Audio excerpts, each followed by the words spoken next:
Welcome everyone to the MLOS Season 1 Day 3 Round 4. It's been a long time viewers. Sasi Vridena. We are in some work and any cup was going at that time so it's a delay. But in your casting deck it's your boy Ash Teasy with my handsome bro over there Justin bro. Hello Justin bro, how are you? Hey, STG. Great to have you. We're together again. I'm really fine. How about you? I'm also fine. After so many days, we are back again in the MLOS. And the match today, the first match, is between Blazing Phoenix in the red side versus Team 9 o'clock. We all know about them in the blue side. And the banning already started, and it's a Hilda ban. I'm so excited because we are back into the MLOS after so many days. So how are you feeling right now? Yep, I'm feeling great to be on the Gasters deck again. And this will be a fun match to see because Blazing Phoenix is kind of an underdog team. So it will be fun to watch them. So it seems like both of the teams are banning this Hilda. The blue team is banning Hilda and Hylos. Maybe they are planning to go for an assassin hyper, so they don't want any kind of invade or any sandbag to tank their damage as much as too much. So they have decided to ban them out. And if you talk about red team, they have decided to go with Sicilian and the chip. They don't want those sanguine claw and bad impact damage in the team fights. That would be so annoying. As well as the chip with the teleportation is so annoying. He could be like Avengers assemble, and blue team have not escaped the chance, have not missed the chance to get the Bruno as soon as they have seen it open. And to respond to it, we might see a Lela. Okay, we might see a Kelra on the red team. What you gonna say on that? Oh, it's a Granger coming from Team Raid. Team Blazing Phoenix are going for a Granger, and Granger is OP against a Bruno, I can say that. But Layla, nowadays we are seeing so many Layla players coming up against the Bruno and literally nailing them down after Kelra played in the M6. But there you go with the Yuzhong as well as the Julian coming from Team 9 o'clock right now. We all know how 9 o'clock. Zia play this. Not Zia. Their jungler play this Julian in matches. So this is the threat call that they had already picked their ace hero. So be ready for that, team Blazing Phoenix. And about the Kelra respond, the question by Justin, I can say that Kelra also got the final MVP by using this Bruno guy. So what do you think? Will Bruno outplay this match, or it will be Granger's day? In the Any Cup, we saw how Radium just carried Team ABM with the Grangers. What's your thought on this? That's what I was exactly about to say. I mean, they were like, they are just ignoring the fact that the Bruno was really OP. I almost forgot that Bruno was OP after watching that because Granger was literally bursting them and pushing them to the win. And we're gonna see a Suyu, which would be a really lethal pick because Suyu has the mobility the team needs, and with a good frontaler maybe he could be be a really good backline diver, and as well as he has the damage, the burst to melt down the frontliners. And these Yuzhong have to be really careful. I mean, he have to be going on this Granger so that there is no backline damage, and the Granger shouldn't couldn't do much. And same goes for the Chow. He have to hit the Sungpu really on point with the Way of Dragon and like try to one shot them if the Chow is going with a damage build. But if it's a tank build, then it could be handy as well to push him out of the fights. And there is no IMU in the fight since the Valentina has been banned from the side of Blazing Phoenix. So let's see what kind of bans they go for because both of the teams have not picked any roam or mage till yet. And Aurora getting banned, as Justin said right now that Mage will get banned. But as you refer that Suyu, perhaps so Justin, did you saw that Suyu is the most picked assassin in the M6 this season? I can say. And the Suyu is currently in the meta, and he's a OP hero, I can say. But there you go, a Tigreal getting banned right now is perhaps a respect ban. Perhaps they don't want to linger their gameplay with this Tigreal and a Vexana. coming from team 9 o'clock. They don't want these mages to linger their gameplay. That's Jushin got banned, Aurora got banned, Vixie got banned. So now let's see what's the mage choice coming from team Blazing Phoenix. Lu is open. Eve is open. So what do you think they're gonna pick? Eve or Louis? And this Harley, I was talking about it just in current patch. There is no patch yet, but in current gameplay, I can say Harley has so much damage as a mid laner. And so many people are opting Harley as a mid laner in the ranked games also. I see. I see. There might be. I haven't seen yet till yet. Maybe I missed it, but it might be OP. But let's see what Blazing Finish go with, because a lot of uh, a lot of options are open for them. They might be going with Xavier. Yep. Okay.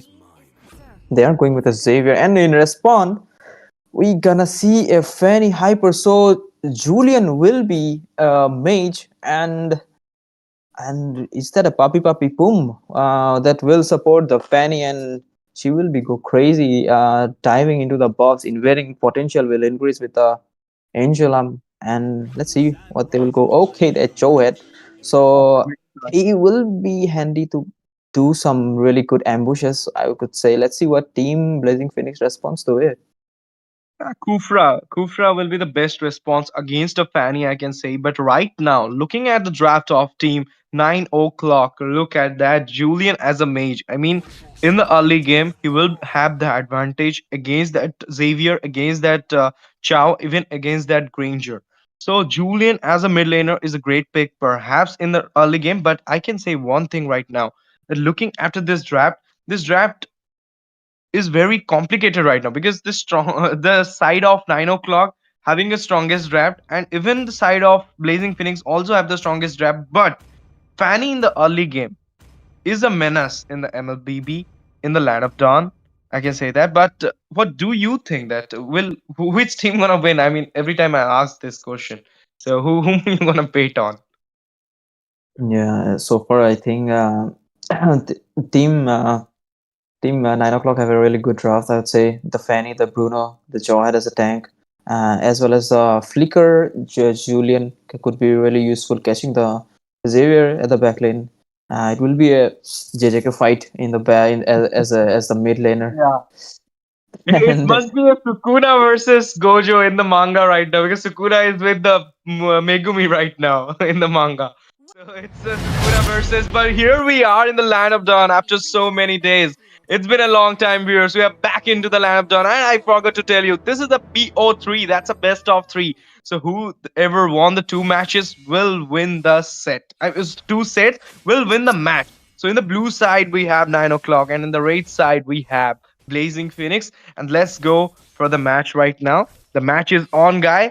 So bring it on, guys. Justin, what do you want to say on this? yep, so far decent rotation coming in from both of the teams, I would say. And Fanny is going with a blue like she should, and Suyu, it seems like he's planning to gank the golden first. By looking at the rotation, and even the Jawhead is trying to get the jungles for the Fanny, and he's been cooking there so that Suyu doesn't get his hands on the jungles, and he should stay low on farm, and he must not burst out the front laners as well as couldn't be managed to the back laners as well. So if you talk about mid lane, everything is normal for now, and okay, this might be a first blood. There Ah, comes a that's a Granger with nice the first blood. one. Yeah, that's a nice one coming from the Granger on the top lane right now. Taking the securing that first blood is a right choice from them. And now you see they have a goal lead. I mean, not a big lead, but they have an advantage right now in the early game, which we're talking about. But Bruno in the late game is the menace with the Malefic gun, I can say. But there you go. The Litho will be taken down by Suyu, and the turtle will be spawning soon in the Land of Dawn. So let's look. We're gonna take this turtle. Yep.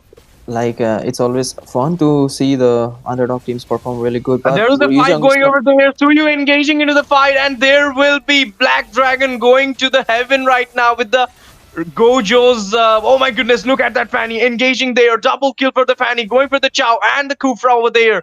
And Suyu will be managing to escape from there. Let's look for Jawhead into that Suyu. Turtle is already spawned. Let's look after this Suyu. Gonna take this blue buff or not? Yup, he is cooking it for trying. He's waiting for the.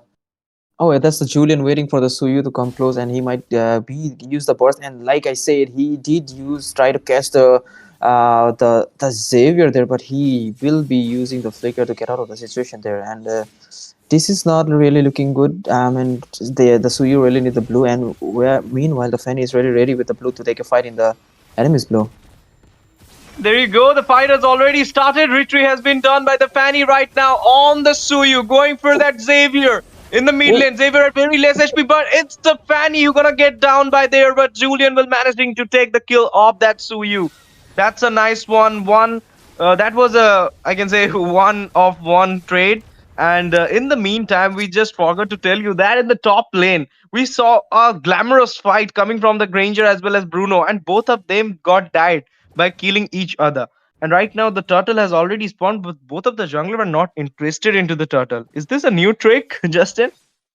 yep, they might be planning. They are focusing on invading more. Like they just don't care about the turtle. Okay, there's the suplex coming in from the from the jawhead, but the Granger will be escaping to safety, and this might be really nice free goal. But there goes the Julia, is the Julian. But oh, there comes the cutthroat, and the mage will be taken down meanwhile. And Yeah, that seems was a nice. And there you go, Chow going for that Yu Jong in that lane and getting down that Yu Jong. That was a nice trade. But again, there you go. They will have this turtle for free right now. Turtle fight has already started, and Jawhead going for the Kufra right now at a very less HP. Kufra will be going back, but no. Fanny has already entered into the fight. But is Julian who gonna kill the Granger in the top side, and Fanny going for the Kufra right now at a very less HP. Kufra will be managing to escape from there. Fanny have no energy right now to go against that Kufra. And there you go. So much fight between that Yuzhong as well as that Chao. And the Black Dragon has already taken the form, but it will not hamper anything. No fatalities, no total gain. And there you go, destroying the turret in the top lane. Bruno managed to take on the turret. Oop, the fan is coming to grab the kill on the Xavier, but it seems like they will be retreating, and this might be the first turtle they might be attempting to take. And there goes the Yuzhong too, right on that lucky man. He will be taken down because the Yuzhong stacks was really on point. His second skill did hit, and he will be getting attached to the mage, getting the passive out of him. And That's there the goes the full circle turtle. for the Fanny right now. And the fight is already begin on that Kufra right now. Kufra is very low HP. Julian managing to kill the killing spree on that Kufra. There you go. Chow is there. Will this Roku can manage to kill him? Oh my goodness, look at that damage coming from the Julian. Oh, that Chow has a very less HP. Chow managed to escape from there. Suyu engaging into that lane right now will be mad. Oh my goodness, again a stun coming from the Julian, a scythe, and there you go, a combo of the Julian second skill. That's a nice one from Julian, I can say. Yep, he is performing pretty decent, I would say. As a mid laner, he's doing his job really nicely. Like most of the mid laners can't do it, but it seems like a fight in the mid lane. Of course, and the There goes. Kufra again. They are going for the Kufra. I mean, why you are going for the tank, guys? You should attack on that mage. You should attack on that Suyu. Don't go for the tank. Don't waste your ulti. Don't waste your skills on a tank. It will not let you have some kills. But there you see, Justin, the score is 8-5, 3k goal lead already, and the fight again approaching in the mid lane. There you go, Yu Zhong managed to kill the Suyu, shut down of the Julian, and they will go for the double kill. Ranger will managing to take the double kill by killing that Yu Zhong, but here you go, Fanny with the cables and taking down that Xavier in the mid lane. That was a 2-for-2 trade, and a 3-for-2 trade because Bruno managing to kill that Chow in that lane right now. He will be managed to push that turret also in the bot. Yep. At the starting, I thought like the Bruno might get far away because the Ranger did manage to get the kill first, but it seems like he is catching up the farm. They are in quite of a lead. It's a 3k lead, I would say, maybe a 2k lead, but that's enough. And the Jawhead What's is that? the Jawhead should be a little bit careful. I mean, he is throwing up the roam, and sometimes he's throwing up his own jungler to the death. But let's see, that might be part of the strategy. You never know. And there Yeah, goes yeah, the yeah. Suyu trying to poke some damage on the Yuzhong. Yuzhong going back and forth again, but they will be retreating at the at and Oh meanwhile. my goodness, Kufra jumping, and that's a ulti. This is a great fight. So you managing to kill that Bruno right now. They will be going for that Kufra at a very low HP, managing to escape over there. Xavier managing to kill that Julian. That's Sensei killing his student in the mid lane. And there you go, one more fight. Fanny engaging into the fight, but all there will be no fatalities in the side of Raid. It is a two for non-trade. That was a nice gang, but no killing spree for the Fanny taking on that Xavier. It's no more two for one. It's no more two for zero trade. It's a two for one trade, but now it's two for two trade because Suyu got shut down over there, and that's a Black Dragon form coming from the Black Dragon. But no, you don't want to engage in there. Over to you, Justin. Yep, both of the teams are making some mistakes, but I would say like so far, team Team Blue is that is team 9 o'clock is doing pretty decent, catching up the lanes, especially the Yuzhong doing a lot of nice damage, and the Fanny is really in time, giving the follow up damage to secure the kill there, and it might be a kill on the Granger, but he will be securing the safety. Meanwhile, Bruno will be securing the kill on the Chow with the help of the Jawhead, and this might be a tier 2 turret for And there team. you go. A fight already started. Yuzhong managing to kill that Xavier. Bruno destroying in the bot lane right now. Fanny going for the fight. Kufra at full HP. Suyu is there. Positioning very bad. Julian will be managing to take his kill, but no, it's our Jaw who's gonna take that kill. And right now, again, engage from the Kufra with the Granger in the backline. Kufra will not manage to escape, but the flicker coming from the Kufra taking into the turret. But Yuzhong will go inside the turret to kill him. But it's Julian who's gonna take the kill of the Kufra in the top lane right now, going inside the turret. And there you go, one more dash to that Chow. A poking strategy coming from the 9 o'clock. We all know their gameplay. We all know how they cook. So right now they're literally cooking in this match again inside the turret, going for the Sensei, but Sensei will manage to escape from there. Bruno will not spare him. But in the meantime, Julian got shut down and Suyu had a very less HP, but the Voldy connected into the Suyu, taking the kill. And right now going for their Chow. Can we see the items of Bruno? I mean, they perhaps build all those, I mean, Malefic Gun, Hasclaw, Berserker Fury, going for maybe what do you think we want to build right now? A Um wind talker.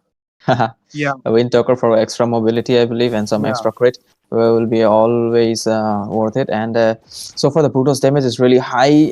The Chow did went with the damage build. Oh, this is not looking good for the Fanny because he got stuck because of the Kufra second skill, and the Xavier with the follow up that was really good, and she will be taken down. Meanwhile, Team 9 o'clock will be going for the level 1 Lord, and that's a really clever move. Even though they don't have the jungler, they will trying to get the objectives by themselves. So trying to Of get some course, win for themselves.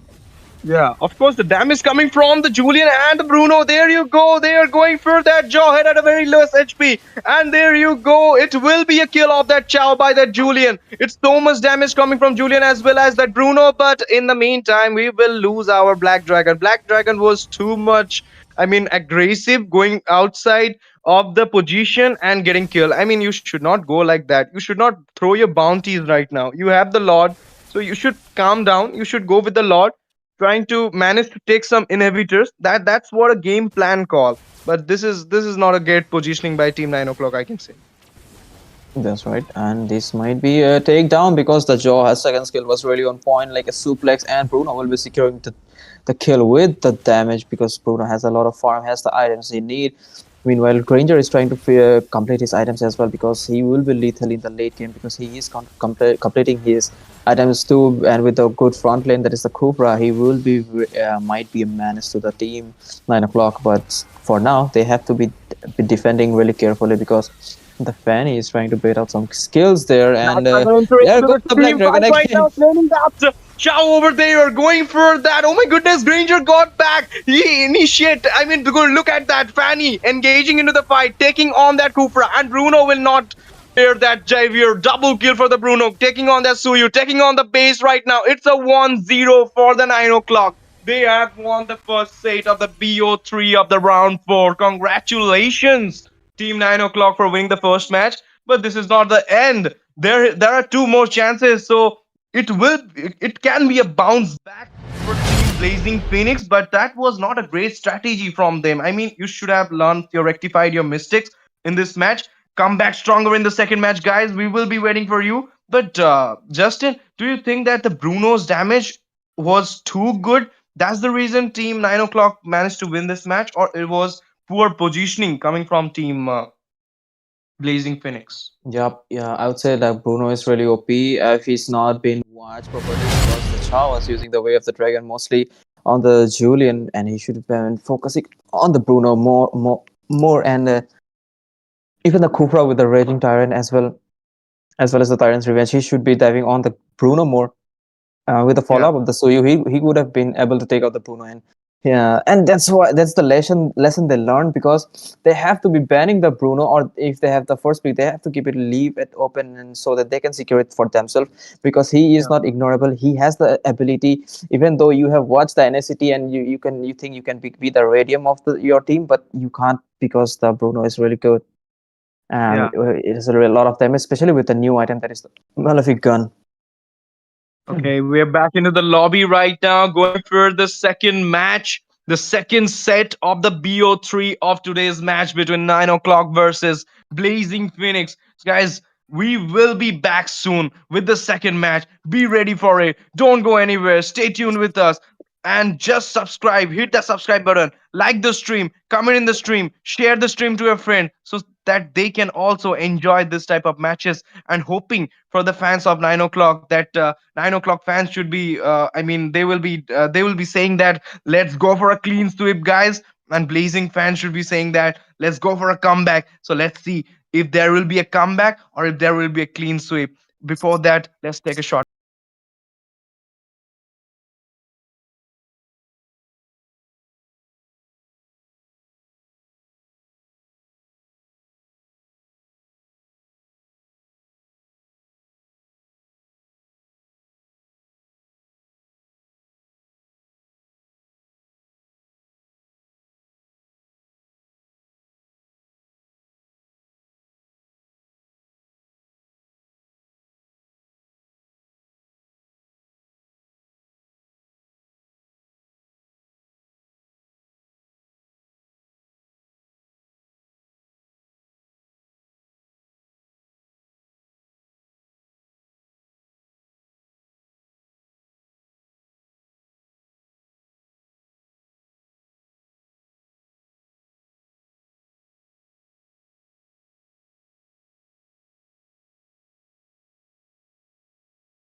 Back again into the casting deck. How are you, Justin? I mean, we have been here today, and the Yeah. second set already started, Justin. And look at that, the Sicilian getting banned right now. What's your thought about this, Justin?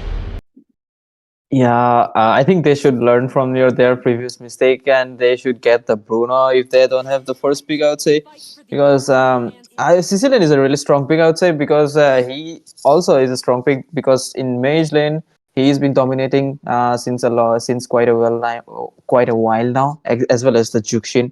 So again, Team 9 o'clock have banned the I would say the Hilda because they are planning to go with an assassin hyper like we saw last match, which was the Fanny, and Team Blazing Phoenix has decided to ban the most two OP mages there, so that their frontenders will not face any kind of issues in the long term of the match.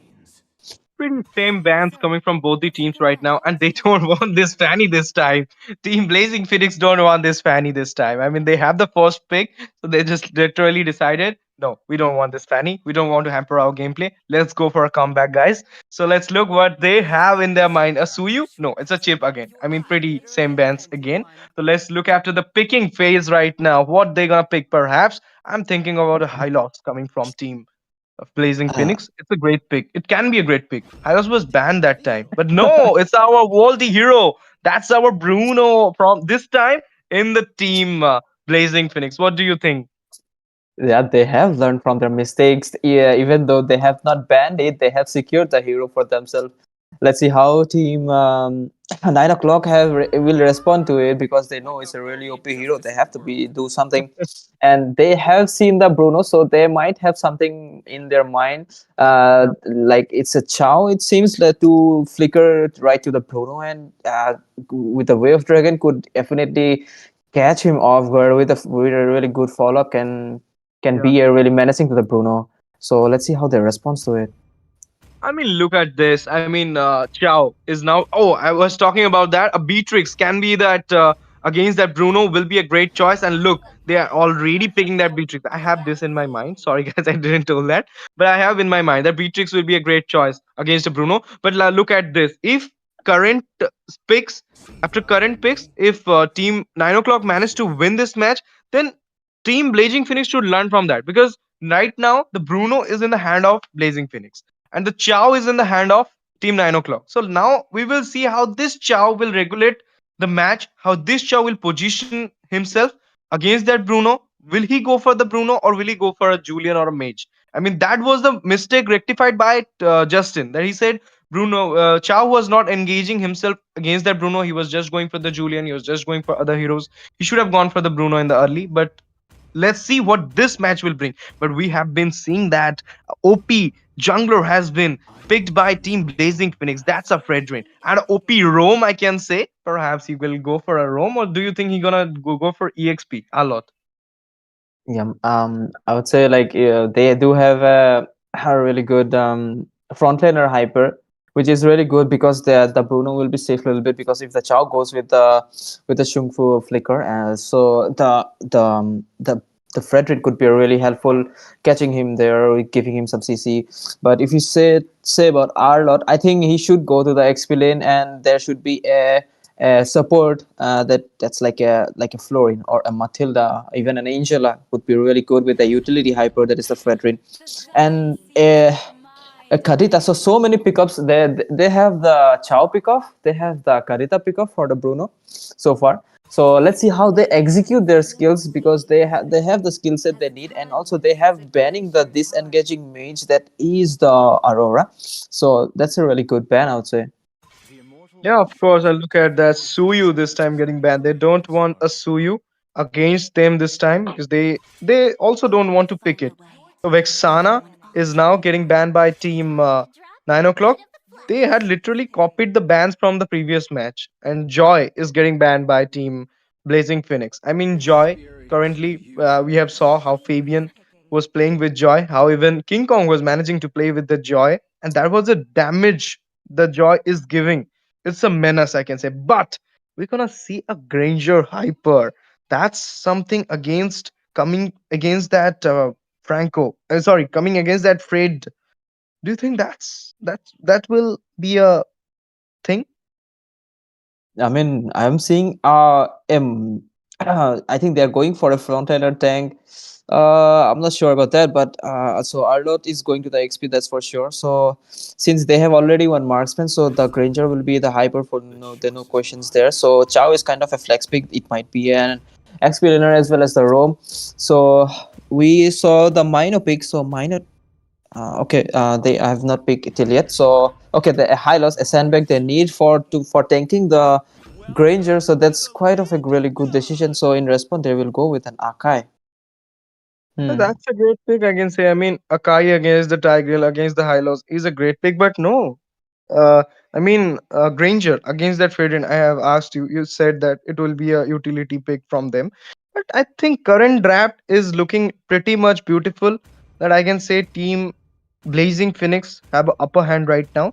But as you said, if that Kadita Chow is for that Bruno to stop that Bruno getting massive damage in the early as well as in the late game, so they're gonna go for him. So beware of it, Bruno. I mean, team Blazing Phoenix should defend their Bruno, should have this Bruno a little bit help so that in the late game he will be back with the damage, he will be back with the confidence, and will let you make a comeback in the You know, MLOS. you know what? The Bruno is little very clever. He have taken the Purify this time, but in the previous match, the Bruno had the Flicker. So he knows his the Bruno's weaknesses in this match, and he will be countering for it with the Purify. So really nice play, I would say, and quite a decent draft from both of the teams because there are a lot of heroes to bait out that Purify. So quite a tanky team coming in from the side of Blazing Phoenix, and let's see how team 9 o'clock responds to it. What do you Yeah. think about the draft? You did give your opinion on the draft. Which draft you are rooting for?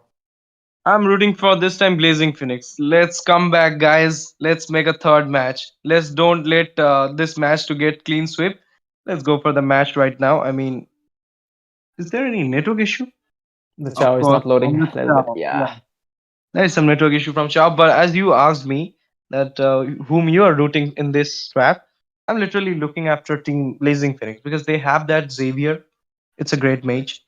It's a late game mage. If you both go with the same draft, it won't be fun to watch. I think I'll go with 9 o'clock. Let's see whose draft wins. So it will be fun. Because I want a competitive match. I want there should be a competition. It's not be an easy match. But let's go to the land of dawn, guys. We are back here. That means is the second set of the BO3 between the 9 o'clock in the red side this time, and in the blue side we have Blazing Phoenix. All the best, guys. Let's go for this match. Let's kick it. Bring it on, guys.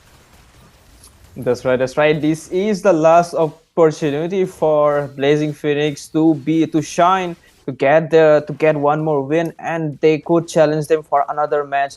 They have to win this match, or if they can't manage to win, then 9 o'clock will get the win for themselves. And if you see about the rotation, Aka is giving some early vision as well as the Kadita is in position, and both of the hypers are planning to rotate to the goal lane first. It seems. Oh no, the both of the hypers are planning to go to the goal lane. So pretty good rotation. So it will be fun to watch the Bruno versus Beatrix. If the Beatrix has really good sniping skills, he could poke the Bruno down, and with some follow up, they could manage to get him down.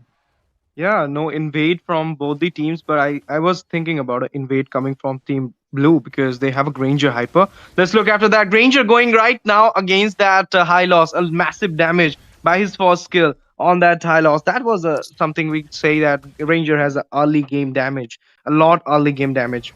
And there you go. When is on the Xavier, but is a flicker coming from the Xavier, helping him to retreat back, and great damage on that Kadita right now will be fleeing back to the lane because he don't want to engage right now. And so much damage on that Bruno. Granger going for the Sheesh. first blood this time on the Bruno.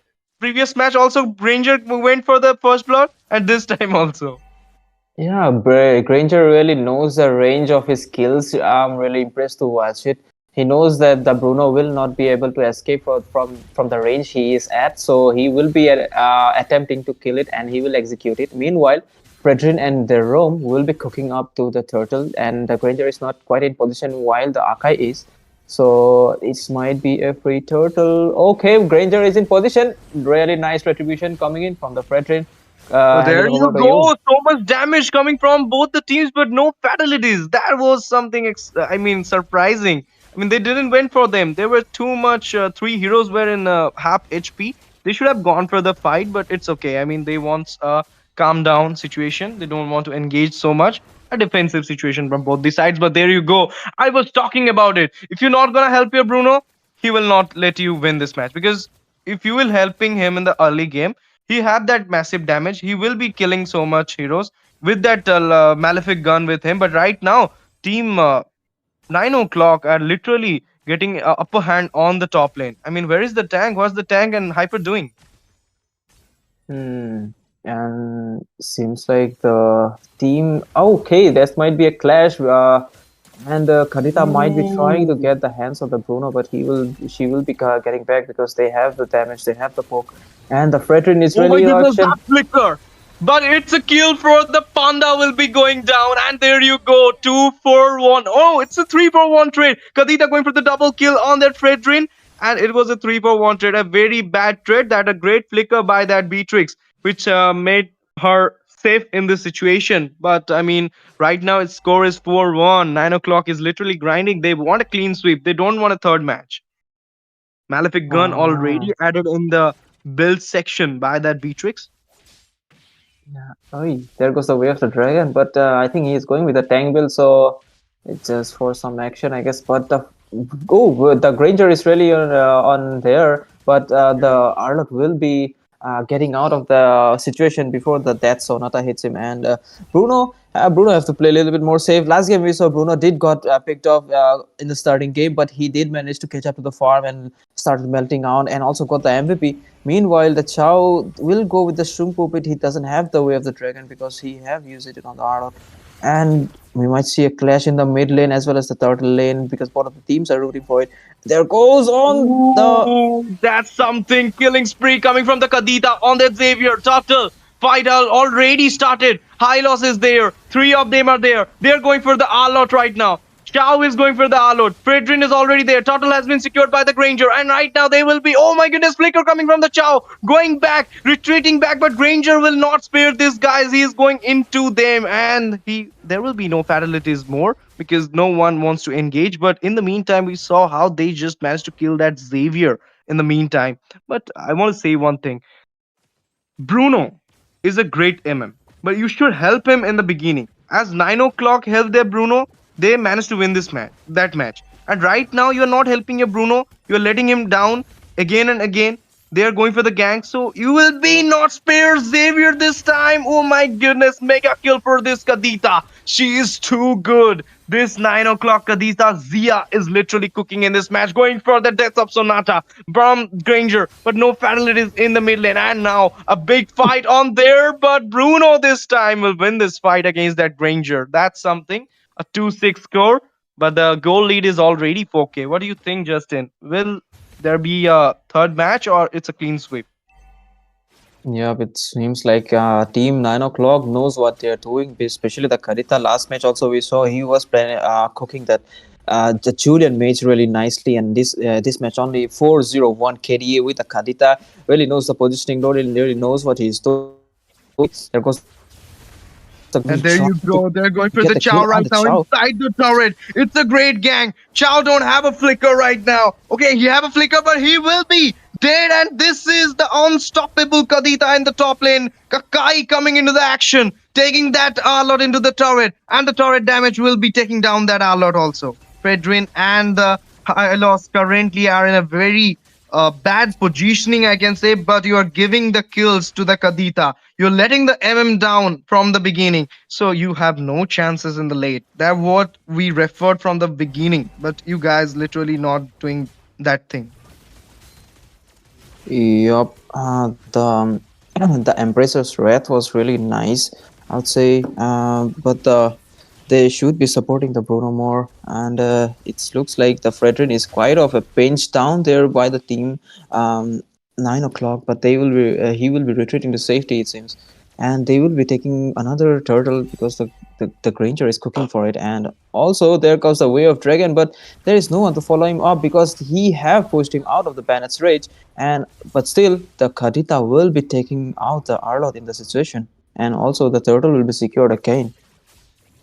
I mean, look at this Beatrix. They helped her from the beginning, and right now she is cooking in the late. So the first, when you starting the game, the early to mid is for the jungler, but the mid to late will be assigned by that MM. I mean, he or she gonna manage the late game.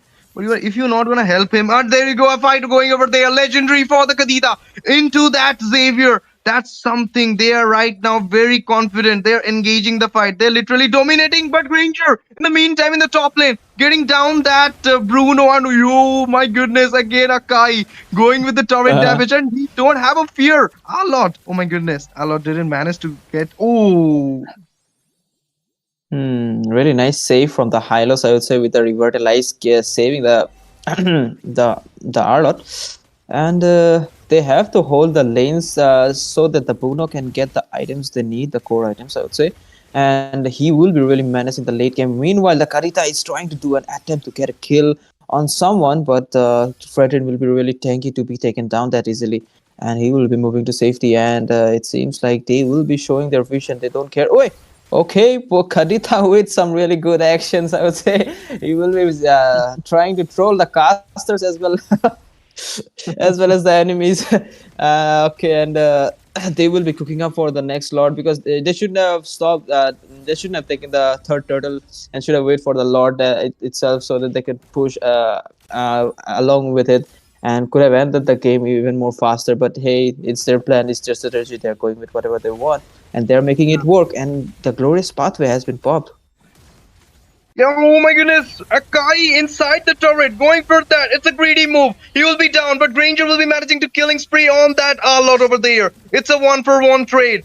But I can say that your EXP is down, and that's a great kick coming from the Chow. Going down, mega kill for that Xavier. But turret damage will not spare that Chow. Greedy Chow will be down by Fredrin. I mean, you're just throwing up your bounties, guys, but it will not hamper them. They are literally confident right now. They know that 9 o'clock gonna cook this match. They know they're gonna clean sweep this match. So they are not fearing anything. They're just going blindly and going attacking on them aggressively because they're Beatrix. Look at that Beatrix damage, but there you go, poking Ooh. on that Beatrix. He will or she will be down there by that Pedrin right now. It was, I mean, you just throw up so much bounties. Now the Lord is up. Let's look after this fight, Justin. What do you think? Akai into the fight again. Ooh, yeah, there goes Kai. He will not use his have a spin there, but they will both will be retreating. As I can see, the farm of the Granger is not low, and Empress's Wraith was really on point. He will be taking out the Karita there because Karita has a lot of bounty. That's a really nice trade, I would say, and this could be a chance to time for a comeback because they have taken out the player with the highest bounty, that is the Zia. But now does Bruno have to focus on the farm and they have to put a really nice retribution. And meanwhile, the Hylos will be securing the kill on the Akai and the Granger with the Rhapsody and the will be securing the Ooh. kill on that, and they will be forced to retreat from the situation. Meanwhile, the Chow and the Beatrix will be bullying the Bruno out, and the he will be succeed to take out the Bruno there. That's a wipeout, even though with the Lord, I would say. Yeah, with the Lord, they Yeah. have wiped it out. And they managed to take the Lord. The MM took the Lord. Fredrin, what were you doing? Where was your retreat? It's now 2 versus 4. The Lord is coming. The minions are already in the base turrets right now. Oh my goodness. A boom by that Kadita on that Lord. Taking that kill. And right now destroying the base turrets. They're going for the base. It's 3 versus 4 right now. Chow will be going down perhaps. Yes. Fredrin going to kill that Chow. But it's a legendary coming from the Granger going on that high loss right now. The minions will be forazing into the base right now. They will be going for the base. It will be the end of this match perhaps. They are going for the base. Akai is trolling right now, standing inside the base. This is so much I can say. This is so much confidence I can say. Lord is initiating into the base right now. They will be going for the base. Of course, Arlot in the meantime will be taking down that Akai, but it's a double kill for the Kadita. Legendary for the Granger. It's a complete wipeout. They will be going for the base, and it's a clean sweep from the 9 o'clock. 9x o'clock won the match. Victory. Congratulations. You are going for the round 5, guys. You are up in the round. It's a pure dominance, a sheer dominance coming out from team 9 o'clock. They literally cooked this match.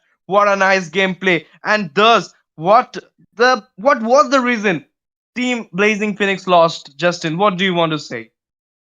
Like you mentioned so many times, the Bruno does need the support. He didn't got the support he needed, even though he's a really OP hero. He knows what item to go for, but he needed the Berserker Fury early. I would say the Malefic Gun should be in the third item, as your core, then you like can scale the damage, I would say. But also the team should have focused on the Bruno more. And I could say the Karita was really a menace. She knows what she is doing. She was going back and forth, taking here and there trades.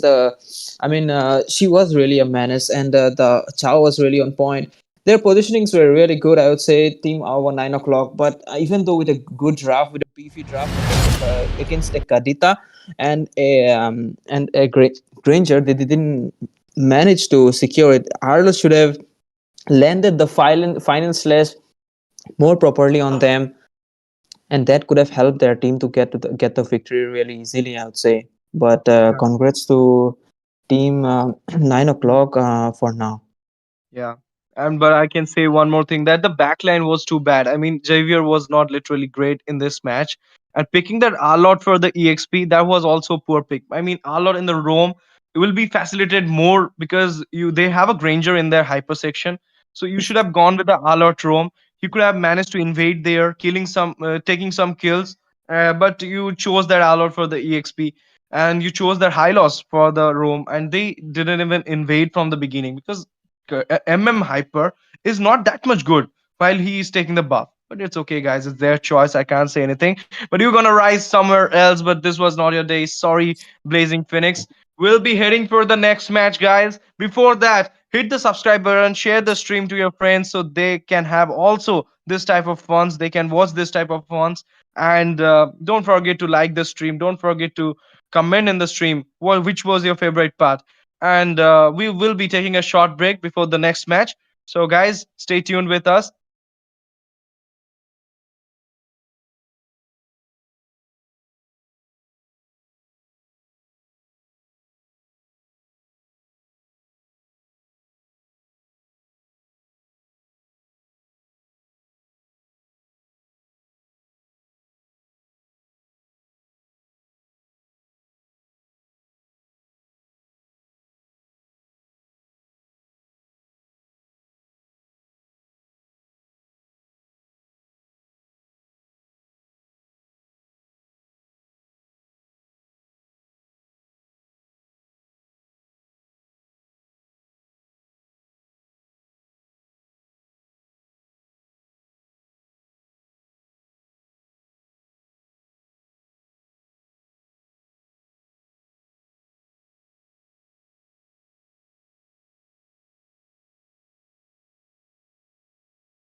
and gentlemen, welcome back to Mlos Season 1, Round 4. We have two teams up here into the drafting phase. We have Maksat Esports versus Team DS here. Here with my co-caster, I am Debbie with my co-caster here, Lemon. What do you think about these bans that has been done by these two teams at the start of this game? I'll say that it's a pretty good ban from the both side. I mean, like we are seeing a Fanny ban and Zoe has been banned, and the most of the heroes that are irritated and that most picked hero. I mean, like that's like good in team fight. That hero has been banned. I mean, like Fanny is pretty much like first priority to ban. I mean, like if you are looking for the backlines and those things, I mean, like she can get with her cables. So now we are seeing a Hilda also has been banned. So it's a pretty good ban from both sides. So I would say that both the teams are pretty much going with the meta. So it's a good ban from the both side. Well, the chip has is being taken away as well as the juice, and like you said, it's a pretty standard ban, I would say. And the Hilda been taken away. I think Team Maxa Esports they are just gonna cancel out that early game aggression that can come away from the Fanny as well as the Hilda, right? So taking them away, I think they're gonna go for Assassin Jungler. What do you think? Oh, it can be assassin, but here we can see that Suyo is also open, but they Mm. picked a Matilda out here. So it was like I did not think that they are good. They will go for the Matilda, but it's also good because she can just go dive in and just get back with her skills. And now we are seeing the Alpha and the Hylas has been picked up by the red team. So it's a pretty like tanky heroes from the red side. So we are seeing it, and now we are seeing picked by the blue team, and they are taking. Because as I was talking about, the Sui has been picked out, so she Mm. can just he can just burst out.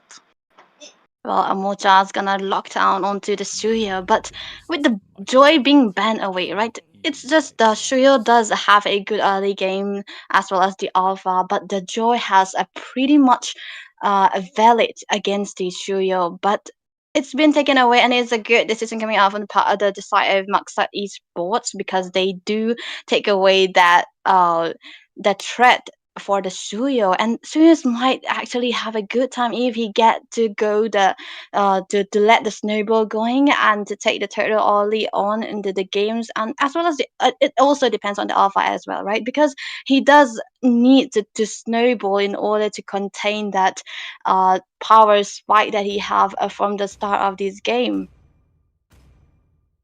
Yeah, absolutely. But Suyu has skills that he can just go. He can just he can just go in and go out. So like it's a pretty much like both the teams are like um, equal to each other, and now since the Chow is picked up, so Chow in explain it's a really good composition if you ask me, then because Chow can just Mhm. bring the backline in his side. So what do you think about it, Devi? Yeah, truly, what you say is true because that child does have that macro management onto the map. Even if he goes onto the roam position or either the XP position, he can have that advantage to go to the backline to pick up someone who's a very squishy, especially that Granger. He might have to go for the purify just because of the threat that comes out from that Joe. Yeah, absolutely. That way of the dragon is pretty much dangerous if you are a MM player because the, you if Chao locked in his skills with the dragon, then you can escape because if he brings you in his side, then you are just game over out there. Yeah, absolutely. But the Bruno being taken away, I think they are Maksat team.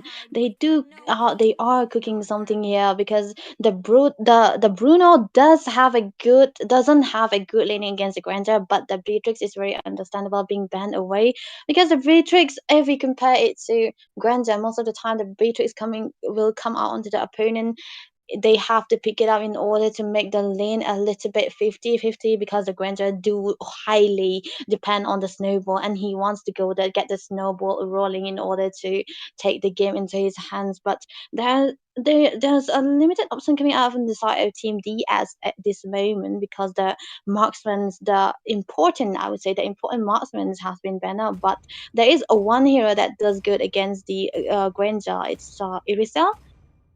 So I think they are just gonna go look down on the result. That's a good decision coming out from the side of Team DS. Yeah, you are pretty much good with the drafting phase. I can guess that. I mean, like you just said, and they just picked Mhm. Irithel. So, and you were saying that Grangers to pick that Purify, and he just took that. Okay. Yeah, absolutely. It was a force of a change in spell because the pressure that's gonna come out from the show, it's pretty much a natural, right, to get the Yeah, purify going on understandable. for him. Yeah. What do you think about this Gatot pick here? Maybe they are gonna go. They have to go for the XP, right? Uh, Glue, as I explained, I mean it's a tanky, but if you ask me, then in team fights it's not that Oh. much. Uh, but Mhm. understandable. I mean, like it's not in the meta right Oh. now, but okay, Faramis has been picked up for the glue. I mean, like That's for the a team. direct answer, right? That's a direct answer from Yeah, glue figure out here with the split coming on. If you just land a skill onto the glue, he's just gonna really have a hard time. And the farm is being picked out here. They do like the damage in the early stages of this game. They do have to drag this team a little, they game a little longer, but the Alpha does have that early game potential as well as the Suya. So it's a 50-50 for me in this drafting phase. yeah. Both the teams are like pretty much good with their picks and banning. So both of the teams are. Oh, that's a real, really rare kind of emblem set that we have seen from the Vexana right here. Just going for that new uh electoral something. It's a spell that I haven't seen Vexana, but we're gonna head straight into this game. It's a best of three series with two teams. Muxat Esports onto the blue side and Team DS onto the right side. That they are gonna match up into this game, trying to take this first game. Eventually, it's a best of three series, right? So the first game is where you're gonna have to give all your best. And I think the teams are just they are just rolling out into the early stages of this game. Okay, and as I was saying that they are hearing you. I mean, like we were talking about the Hylo Chow as a roamer, and they picked a Chow Mm-hmm. as a roamer, and they sent Hylos in the XP. Oh, she told that right there, taking quite low, but he's gonna be safe now. It's gonna be just a poke coming out from the Vexana, but you have to see that the troll room is working out well for the DS, but the Vexana taking quite low. It's gonna be very, very low. He's just gonna survive with a sliver of XP, but there's a flicker committed out for Ramis, and that is a first bot secure for the side of DS as well as on the top lane. Right being taken down by the glue. Oh, it's actually on the bottom side of this lane. How does this early game aggression come out so fast? Yeah, it was like a 50-50. I mean, they took a trade, and like they took they took their mage, and they were like, "I will take your XP lane." That's a good try, I would say. But Rice been taking quite low, but he have that ring of policeman just to survive for a little bit. But there's a good try coming on to the mid lane as well. But I wanna talk something about that gold lane matchup here. The Irisel is working out well for Team DS, and the Granger is not really having a good time. Onto the bot side, there's a little bit of skirmishes going on. Coconut will be in trouble here. He's gonna have to dive away, but that's a rear side of education coming out from them. Oh, that's it. Yeah, they're gonna be safe for now actually because they don't want to take this fight. The turtle is up at this point, and one of the teams is trying to get to that level 4. Oh, onto the top side. There's a fight going on, and Grants have been taken down by the Irisel. The glorious part will be committed onto the bot side. A mortar will be the one securing onto the turtle. That's a spear of Alpha connecting onto 2, but they are gonna be safe now. There's a that's a lot of skirmishes going on, but onto the bot lane, Cock will be taken, will take down Alpha, but that is a good trade for Moxart Esport and Calibert will be the one falling against again. That's a good trade. That's a trade for the turtle and as well as kills. What a good start for coming out for Team Moxart Esports. They have the snowball going and they do want to keep it going again and again. Yeah, it was like a 4 kill for them Hmm. with the turtle. As well. Good. And as we are seeing that Hylos is not working out in the XPLN. Well, he does. I mean, I mean, he's a team fighty kind of positioning hero, and the glue is just trying to imprison him in lane, and he's just doing a good job. Just trying to. Oh, there's a blade size onto the top, onto Calibut, but it's gonna be safe or not. It's just a kind of poke here and then going on, just teasing each other out, just trying to show how much damage that they have. yeah, they are just waiting for the things. I mean, they are just waiting for the power spikes, and so he's working on his items. He's working on the items so he can just deal more damage in the late game. Or with the threat of the way of the dragon from the show, I think Diaz will have that kind of pick off potential, right? Just to try to pick off someone. Oh, Raider onto the bot side. Oh, there's a coconut. He's kind of in a bit of a pickle, but he's gonna be safe for now. He's just a glue. You cannot take that with him. But oh, onto the top side, Cetal falling into the hands of the Granger. That's a good trade for Granger. He had one kill onto his hands, and that's gonna make sure that he does have the goal lead compared to the Irisel. And oh, there's a uh, con- compensation onto the bot side. Ryder will be the one securing the turtle here, but right, he's just droning out a motor right here. The ghost pathway will be committed again. The split bit will not be used just for now, but the soul killer will be there. And he's gonna take them down away. Oh, the Faramis will be the one popping onto the cult altar here. He's gonna have to be safe now. But oh, Rice in trouble again. He's very, very low, and he's gonna be falling into the hands of Coconut as well. Onto the top side, oh, Granger is in trouble, and he will be the one falling into the hands of Sotam. That's 2-1-1 kills onto both sides of the marksman's. Does it? Absolutely, and they are going for the alpha, and alpha will be taken down. Okay. Oh, he's not gonna be safe actually because Alpha he didn't have the lead at this point, and Mota was doing quite well until he started not dying even once securing the turtles. Even though there's a trade going on, he is the one who did have the snowball going on. That's not from the Granger. It's gonna connecting onto one, but he does have that damage. I mean, I'm not sure if he do have that much of the damage that can take down the Squisher members, but he does hit hard. Yeah, that was like oh, I mean, he's stacking up his that Sonata skills. I'm like, he just stacking up so he can deal damage. And Irritail is pretty doing well in the goal lane. Yeah, he is still sitting on a zero deaths right now, but it's gonna be pressuring so much. But Coconut is the one rotating on the top side. I think he's gonna be safe at the moment. Oh, they did get what they came for. Oh, Cetal taking down Sinju, and he's gonna be the one who's gonna be chained down. There's a Netherland popped against Satyam onto the backside. That's a glue split coming on to one, and he's not gonna be able to take down the Alpha at this point. But the Soul that's a motor diving into the backside. But yeah, they have to disengage. Caliber in trouble here. That's another dive coming on for the side of Team Moxad Esports. And Coconut will be taking quite low as well as Cetal, but there's nothing that can take them down as now. But Ryan will be the one who's just have to clear away, right? He cannot be the one joining the team fight at this point because yeah, he doesn't have that information. Yeah, and they are now marching on for. They are just. Oh, Suyu will be taken that turret, and they are fighting out here, and the blue just got with his ult.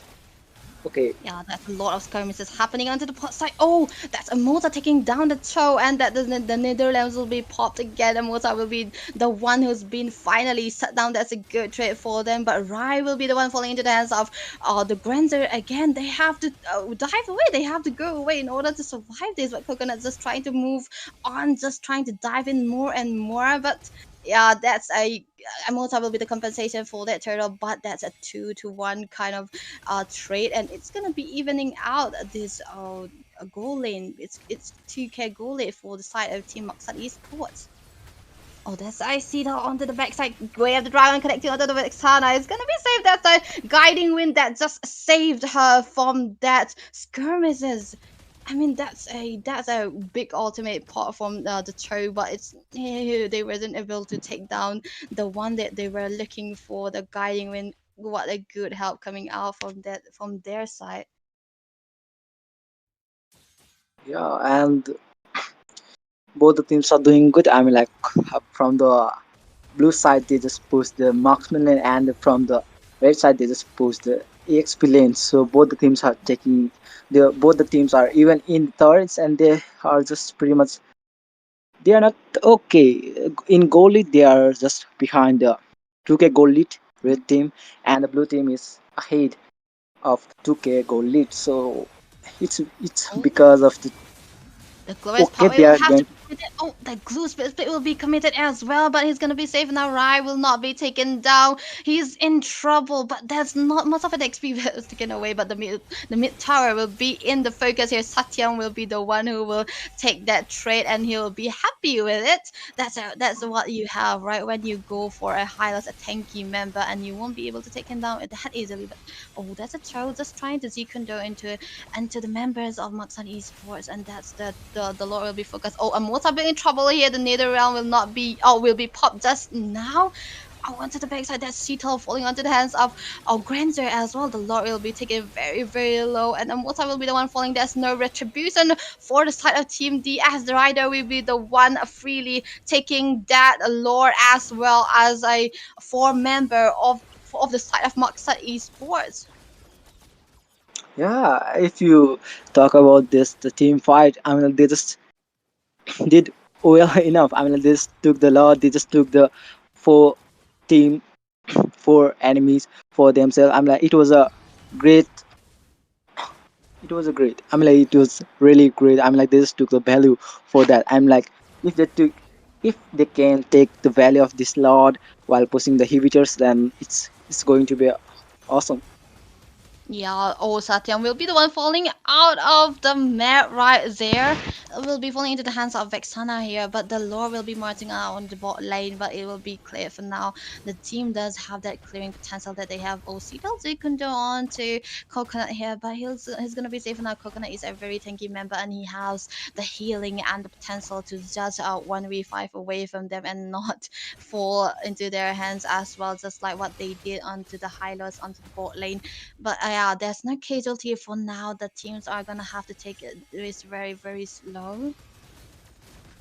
Yeah, and the red team is doing well in the with the turrets. I mean, like they're just focusing on the turrets, and if they are losing the teammates, and they're just pushing the lanes for that, they're just taking the good trade out there.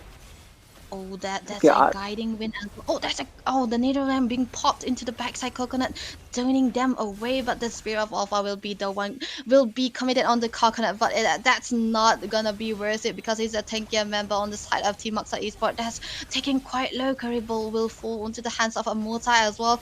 Right taking low as well, but Ryder will be the one taking down coconut, but he will be the one who will be falling into the hands of a multi again. That's a one turret worth it for a team fight onto the hands of Moxad Esports.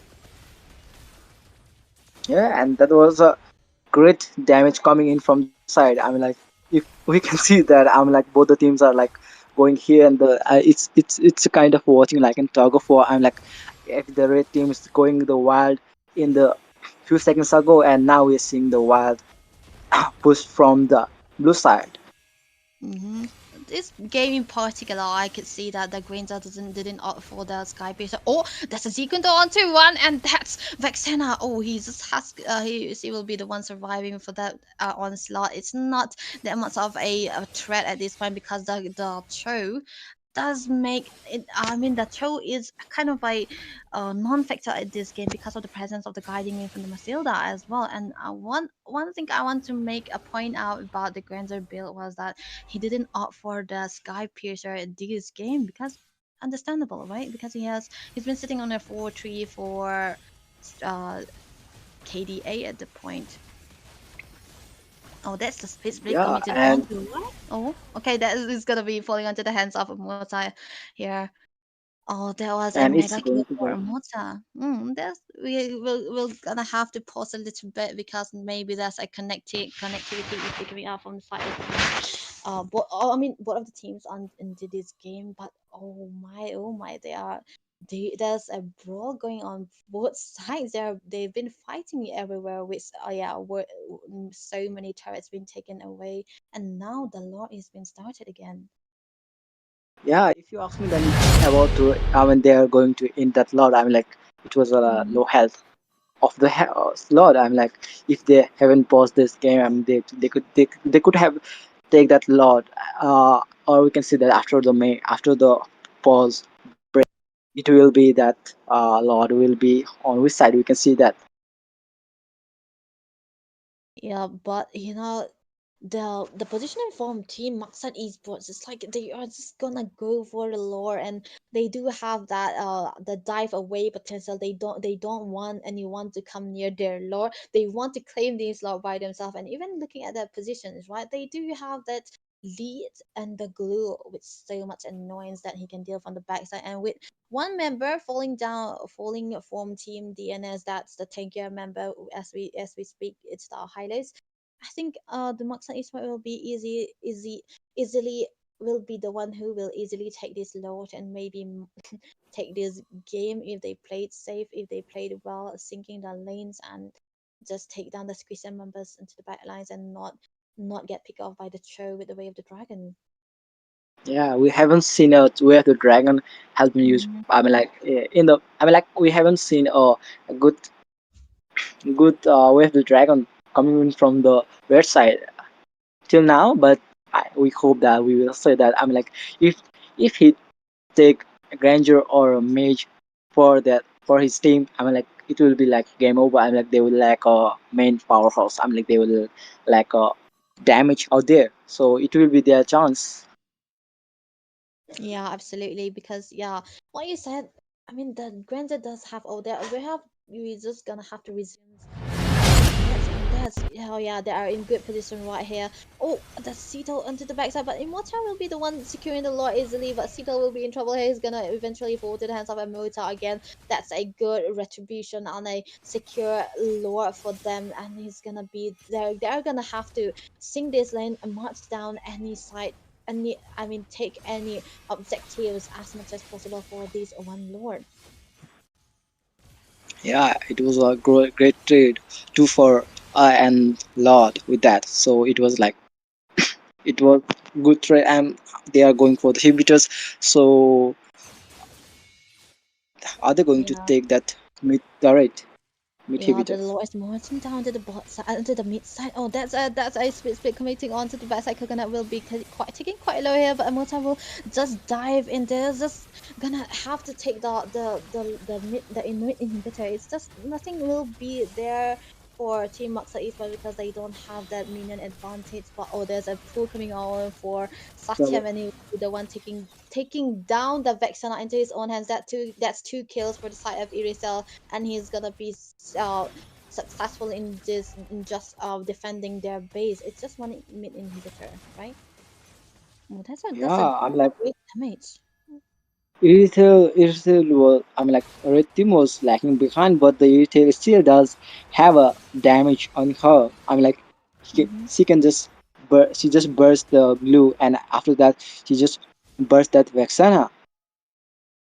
Yeah, even if he eventually decide to dive in with the heavy crossbow, he will be the one taking down all the squishier members, and they have to do something about this. Mota will be very squishy for Satyam at this point because Irisal, the late game Irisal, is as compared to I Granzer kind of deal a lot of damage, but Sheetal in position right here is gonna have to dive away, and that's a that's a circling eagle committed onto one, and Sheetal will fall into the hands of the Granger. That's one down for the side of Team D as they have to realign their position again in order to set up for this slot. The glorious power will be committed defensively. That's one ultimate being popped again.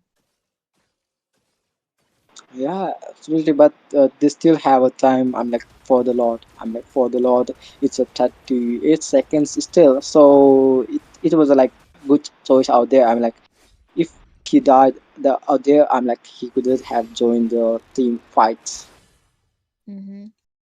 So they do need this child to just dive into the dive into the backside and just bring the enemies back to them in order to take one of them down and do the pick off as well. But the blue buff will be in jeopardy here, and Rai will have to just stay into the back a little bit because he doesn't have the glorious pathway just yet. And that's there he go. That's the glorious pathway be committed. There are four member marching down, and there's a stun connecting onto the Matilda, and he's gonna be taking quite a load. But there's a Netherland being popped as well, trying to save his members as well onto the backside. Amota will be taken very, very low, but he's gonna be safe for now. Sito has to use that kick with the way of the dragon very defensively, but there's a Vexena falling onto the hands of the Erazel again. The Erazel diving onto Lisa, and he's gonna be taken very, very low. But Amota will be in trouble here. He's going to V1 and he will eventually fall. That's a mess of a brawl of a team fight going on to them, and Satya will be the one brawling it out. And on top of that, the Granger will be the one who will survive that onslaught, the guiding win as well. That's one member again down again, and that's Alpha out the spirit of Alpha connecting onto one, but he won't be able to take it down. And there's a Granger being safe for now. His two members on him. He's got the Matilda with him. That's a Rhapsody on to right, and he's gonna be taking quite a little, but there's no way the Granger will be surviving that. That's the spirit of Alpha not connecting again. That's a bounce off event that's going on, and Granger is still safe now, and that's one more kill onto his own hands. There's no one who can dive on this Granger at this point because the Matilda is so much in available here. That's I made a ram committed again, and the glue will be the one. Oh, he's just trying. He's just diving, and that's another kill for the Granger again.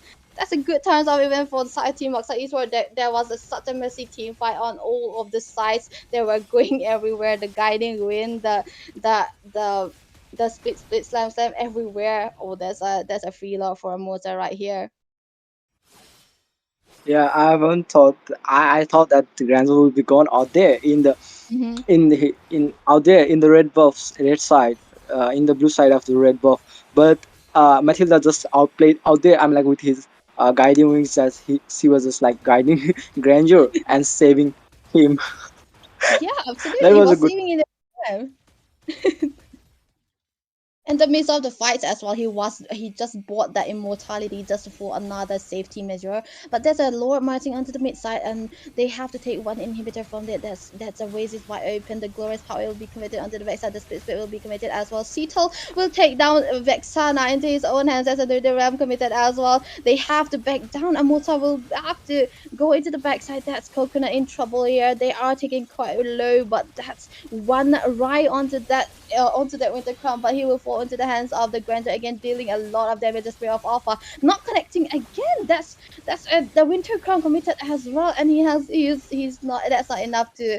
I mean, that's enough for him to survive that onslaught. But oh, Lisa will fall into the hands of Curry Birch. That's a trade everywhere. Both of the teams taking fights here, there, and Seattle. I think he's gonna have. Oh, that's a Wave the Dragon weirdly committed onto Emota. He's gonna be able to survive for that, and that's a Rhapsody connecting on to one. And Sito will be. He doesn't have that. He doesn't have the way of the Dragon just yet. He'll not have. He don't have to go into that. Oh, Oh, that's he will fall into the hands of the Granger again.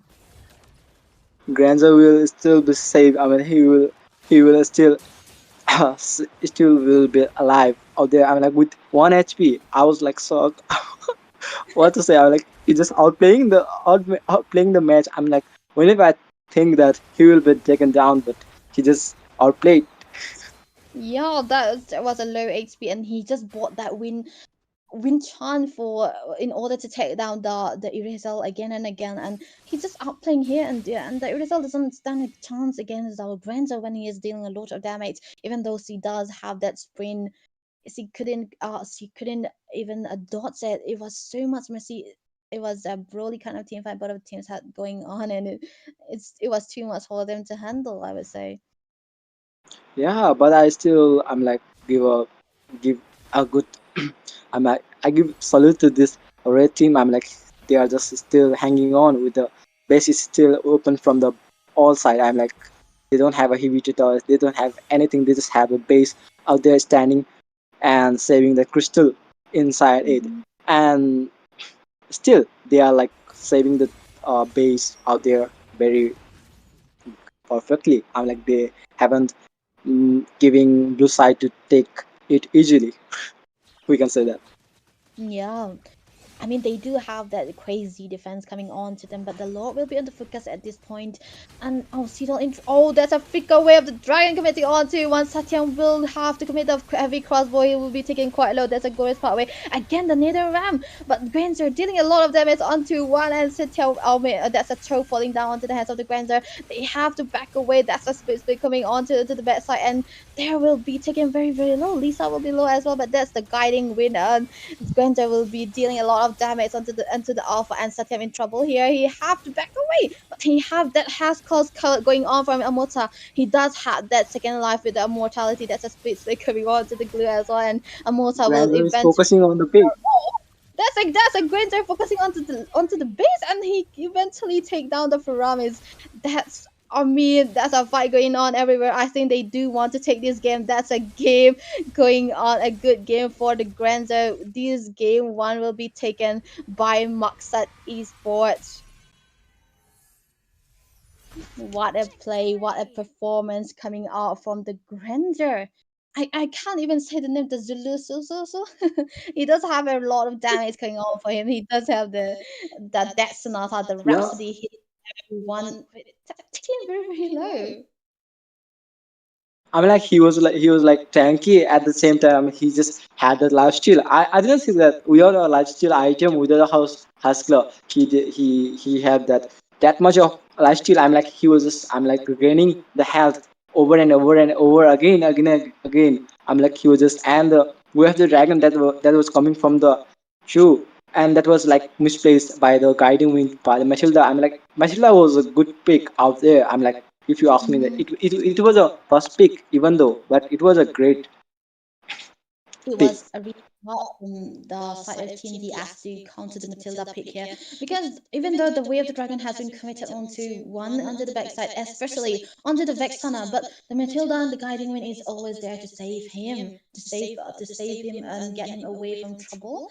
And it's just making that throw pick here a very, very non-factor. Oh, that's a lot of damage coming out from the defender. The 42% damage onto himself.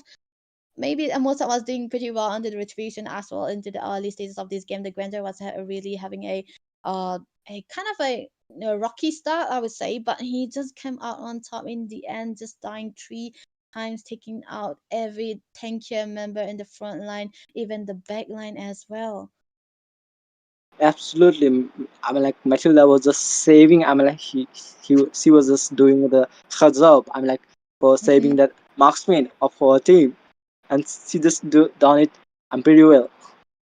Yeah, that's a great. I mean, team fights and decision. The drafts were all good, but there was amazing team fight and execution coming out from the side of Team Maksat Esports now. I think we're just gonna head back right into that second game. That first game was taken by Maksat Esports. And yeah, they do have.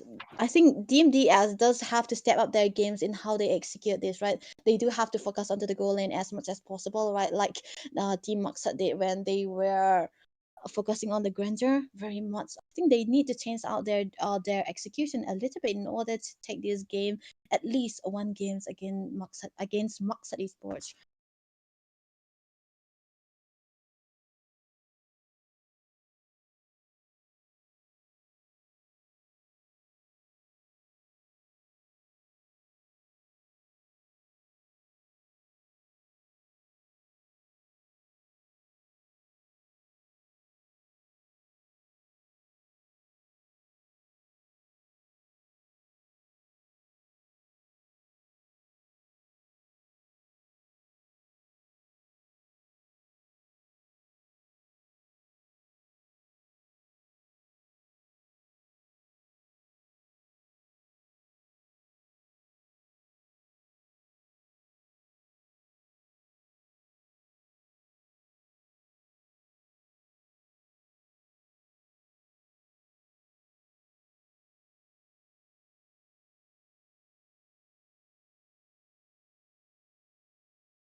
second game of the second match of this game, Maksat Esports versus Team D, as the first game was taken by the Maksat Esports. Now they have to change up the draft a little bit. We have Team D as onto the first pick, and Team the Maksat Esports onto the second pick. What do you think they should ban onto the first phase of this game, Lemon? Oh, Okay, that's they are a going with Suyu. I mean, like Suyu was doing pretty well out there. I'm like, if you ask me, I mean, they were just pretty much good with the. I'm like, you see, you saw that. I mean, didn't you? I'm like, Suyu was doing yeah, out overall. He was everywhere, absolutely. And I dealing the think damage with his skills. that's actually a respect ban coming out for the side of DS, I would say, and the Joy being banned away again for Team Max Esports. I think most of the time when you see the Joy ban, it's mostly a setup for the studio pick on whoever the team's banning the Joy, but the studio's being taken away as well as the Joy. Well, that's a great that's a confusing part if you see if you check the banning the Joy ban on for the side of Team Noxat Esports, but the chip will be taken away again. That's a standard ban as well as the Juxin. There's just no one that there's just I mean that this is the two heroes that's always gonna be onto the banning list, right? Yeah, I'm like, if you ask me that after a Sue, Zoe is the one that she can just go back and she can just deal damage and she can just delete the backline. I'm a marksman and mage. If you ask me, and if you don't have a marksman and mage on your side, you will lose that game because without the damage, you will lose that damage that comes from the team. Yeah, absolutely. So I think there's a respect jungle ban. I think. Well, what should this team go for just to ban out a comfort or just be a target ban? Yeah, that's just gonna be a target ban.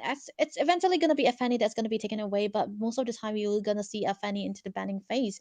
And it's because of the macro plays that it have and the map advantage, but it's also a blue dependent, and it's most of the time the Fanny isn't open, but the Matilda will be taken away as well. That's blocking a potential combo coming out for the Matilda Alpha combo, or the Universal Phobius Matilda combo. So that's a limitation onto these heroes. Yeah, That absolutely. And the blue team, okay, they are going for the Hylas. oh, And again.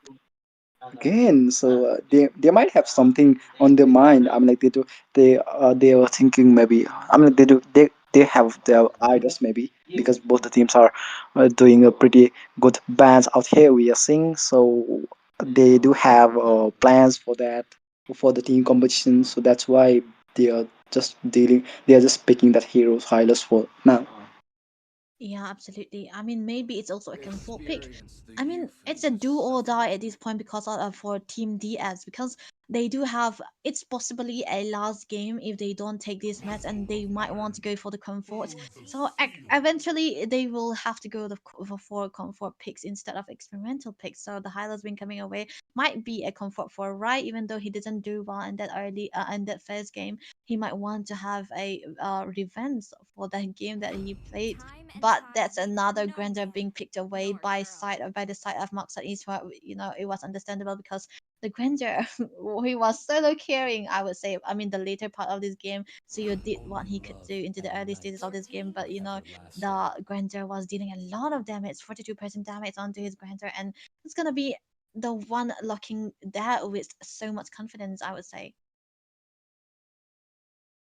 Yeah, but now we're seeing the Sicilian and the Beatrice have been picked up by the blue side. Like they are going to deal a lot of damage in the late game. And whoa, they are going for the Oh. Hayabusa single target hero. It's a pretty much good with his shadow kills. If he got that damage, and he can just wipe out the backline.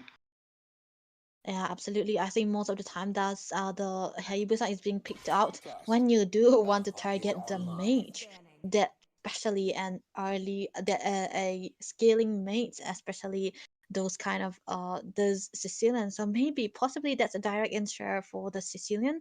So them taking down the Hayabusa may be just or maybe only for the Sicilian. Oh, there's another mate ban coming out from the side of Team DS again. There's a Vexen not being taken away.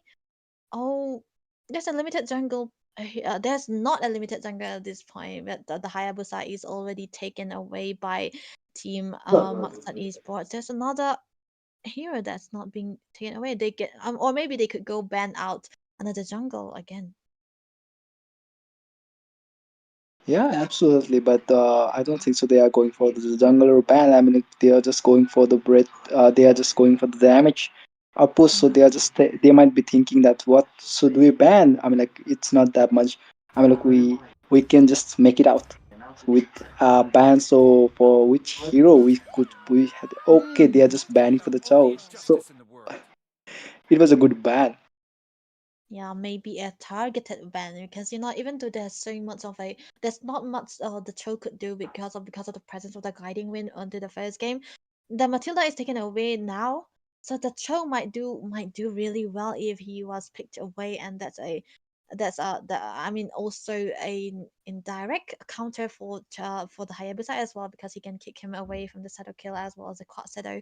So the taking out the Cho again, it's just taking away the potential threat coming out from the Hayabusa again. So maybe Team DS might want to go for another mate ban.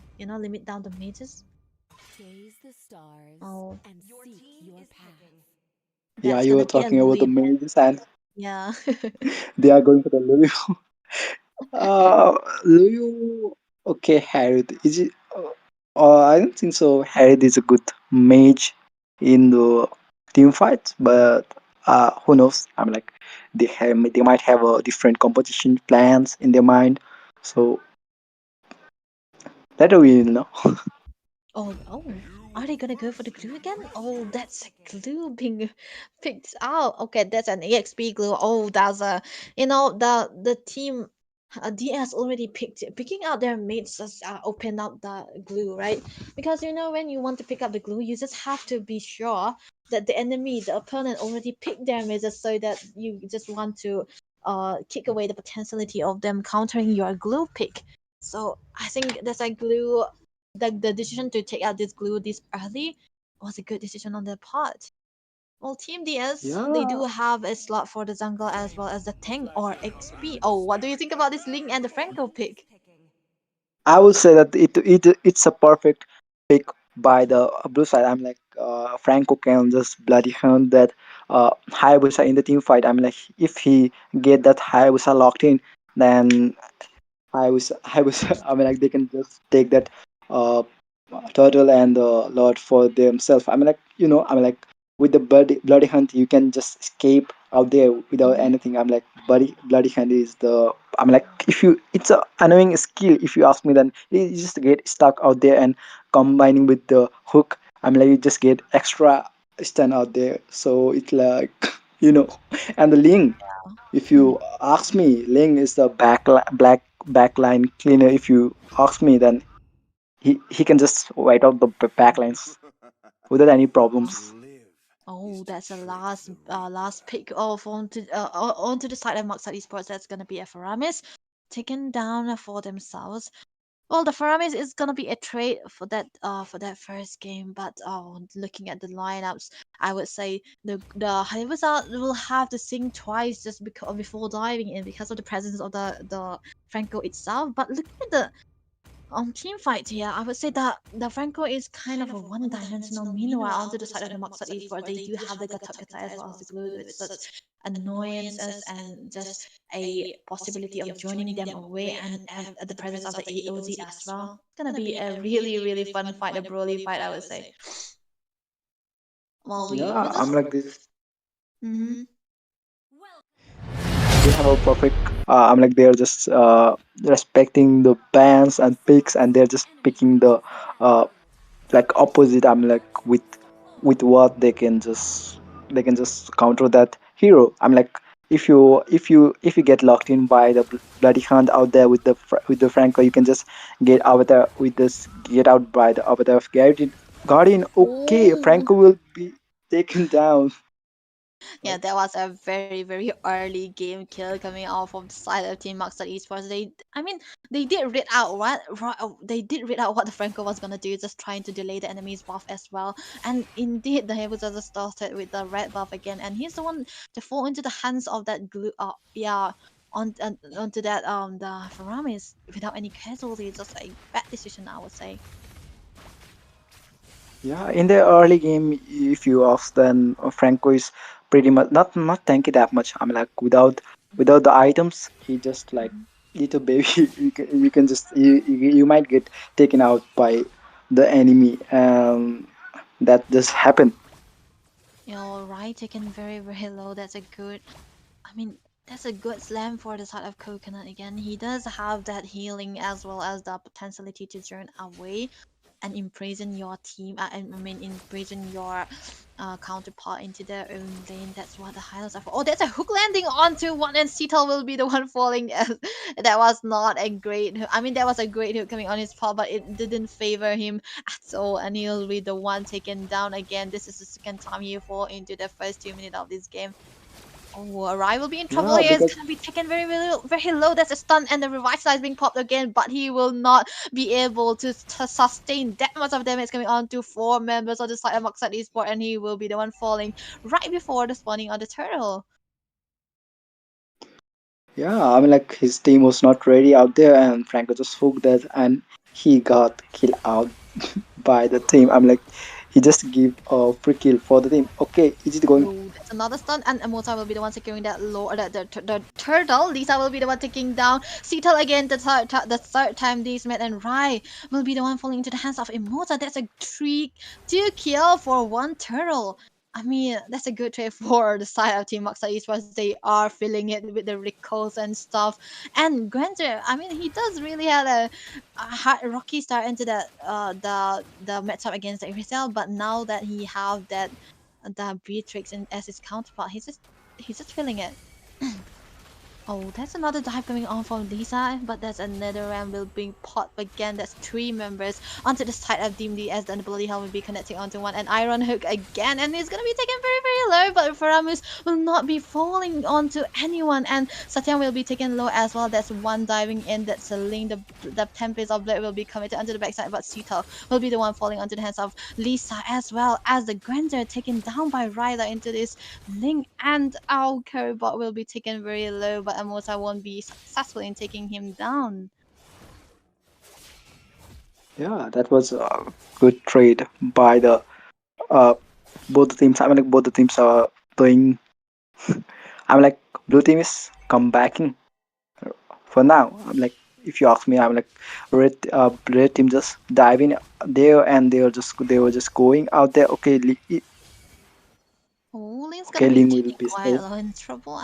He's just not really having a good time with the that Sutal falling it down into the hands of the Granger again, and Satyam as well. That's two trade onto the top side, and that's 3v2, and it will be profitable for the side of Team Maxa Esports because they took down the Rome as well as the goal laner, the Marksman, who you need so much farm for, and as well as the turret will be another one in the focus. And next will be the turtle. The turtle is up again at this point, and they will be eventually. Oh, that's an iron hook connecting onto one, and Amota will have to fall down to the hands of Ryder and to the backside. That's the Tempest of Black committed onto one, but Lisa will be the one taking down the Ryder as well. That's not much of a good trade coming onto the board side, but there's a glorious pathway committed as well, right into the picture. But he won't be able to do anything just because the team fight has been going all along, and Sito will be the one falling onto the hands of Coconut. Coconut have to trade the life for his life for the life of that Cetal, the Franco again. He's been falling down. He's been not doing much onto that Franco, right? Because he have been falling down 6 times in a row. Yeah, he does have that bloody hunt, but he just lacking in the team fights. If you ask me, that he can just lock in one enemy at a one time, so he just lacking that crowd control. But yeah, looking at the itemization, I think the Beatrix does secure that malefic gun, and I mean, at this point he's gonna have that the reigns he wants, but onto the bot side, the bot lane will be focused again. That's the goal lane focusing on to the turret. The place of it will be committed, but no one will be falling. That's a lack of damage coming on from the Ling, but Ryan will be taken quite low. He will be forced to use the revitalize at this point in order to survive that onslaught, and he will be able to save that turret. But onto the mid side, Mota will be taken down, and that's an AOZ connecting on to no one but the minions, and it's gonna be the turret will be traded away. Satyam has to flicker away from the coconut in order to survive, not to let him land onto that slammed, and not to let him do that. Oh, the split things that he can do. On, I mean, he have to survive that. So it has to Yeah, be a good trade for them. yeah. Mid lane is pretty much like, if you ask me, the mid lane is pretty much important for the teams. Eh, Oh, the okay, Tempest Tempest of of the onto the Blade. backside. That's Granger falling down with so much of a low HP, and Mota will have to trade that away with his with that life of his friends, with the Link taking down the Link as well. That's gonna. I mean, Faramis will have to run on that, but Rai will be taken very low. He's diving in alone, and he'll be in trouble here. The bats will be committed again. Coconut diving into deep. That's not Shadow Kill coming on for the Amota, and he will be the one taking down Rai. That's a good trade for Amota. Is taking kills here and there without the presence of the shadow kill, but just with the damage and the basic assets that he have, he's just diving in, doing so much damage onto the backlines. Yeah, he got his uh, damage. If you ask me right now, I mean, like, he just dealing a damage, lot of damage without the shadow kill, and now we're seeing. Ooh, that's a good Sanguine close connecting onto two members, but the turtle will be under focus again. It's gonna be eventually free.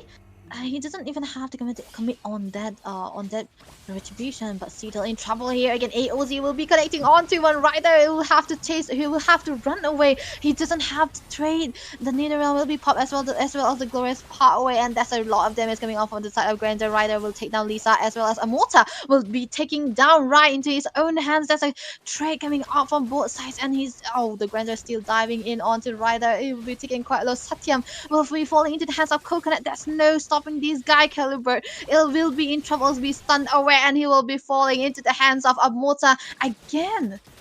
That's a 1-4-3 trade coming out from the side of Maksat Esports. They have the lead, they have the damage, and they are just going on and on for it. They're just diving.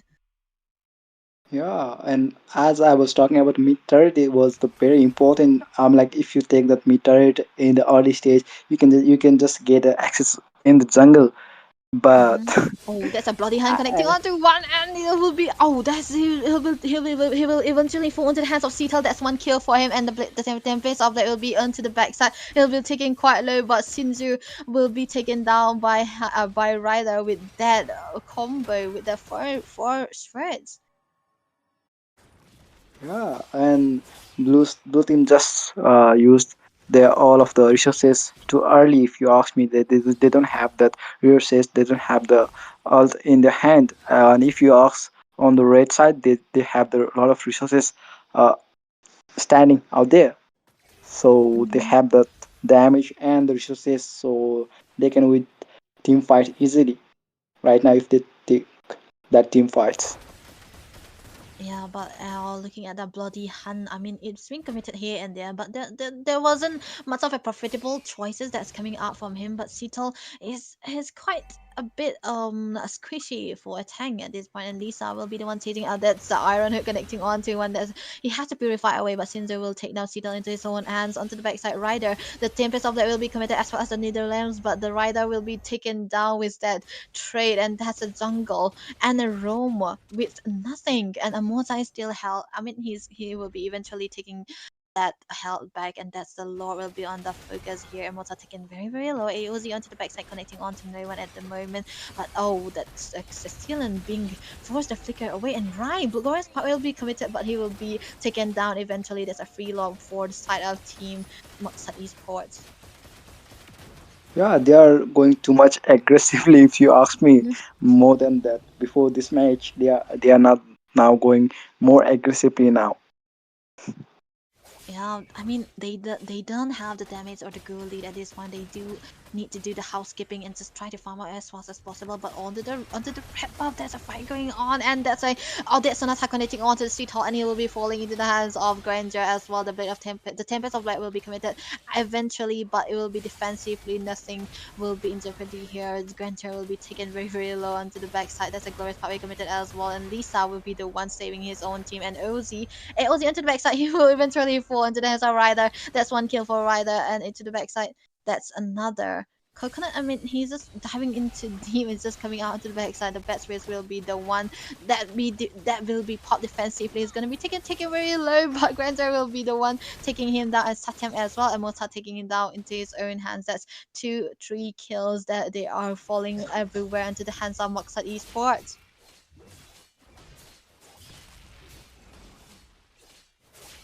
Oh, the Lord is marching onto the top lane as well. I think, yeah, they just have to be able to defend this, I guess.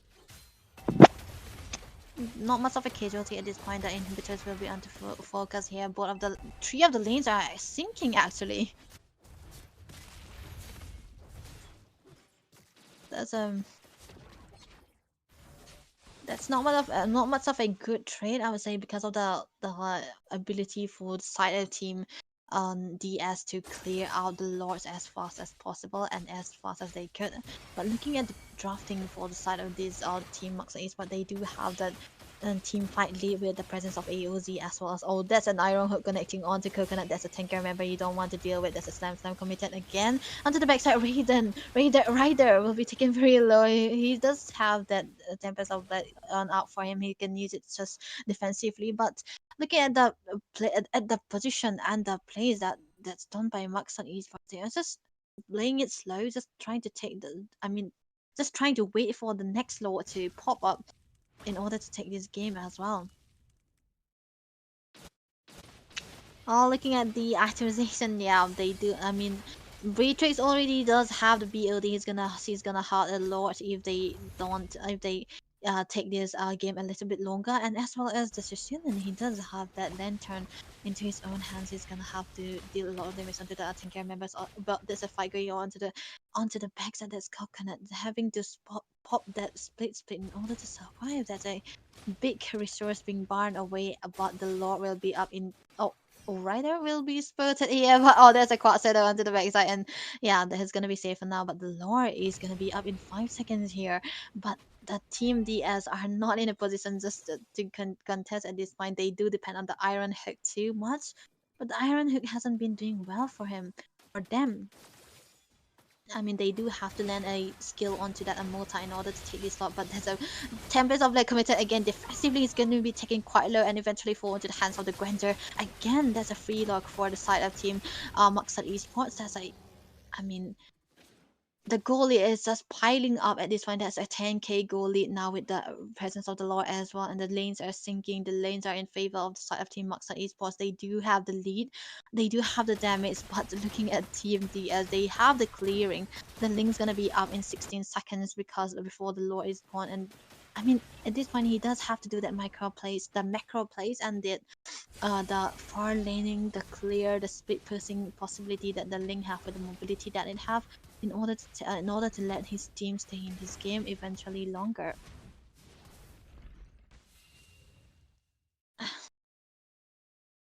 That's I mean, a good thinking. I mean, I would say for side of team Moxa Esports, they do have one lane to focus on, and the top lane will be in the focus here. That's a split just connecting onto the backside. AOZ onto the backside. That's right, taken down. Oh, that's not. That's the Tempest of Light being committed just to clear out the minions. But Satyam will take down one into his own hands, and Coconut will eventually fall again. That's a great defense coming out from the side of Team DS. They are eventually just trying to make so much of a play, and they are successful in keeping alive this game for much longer. It's not much that they could do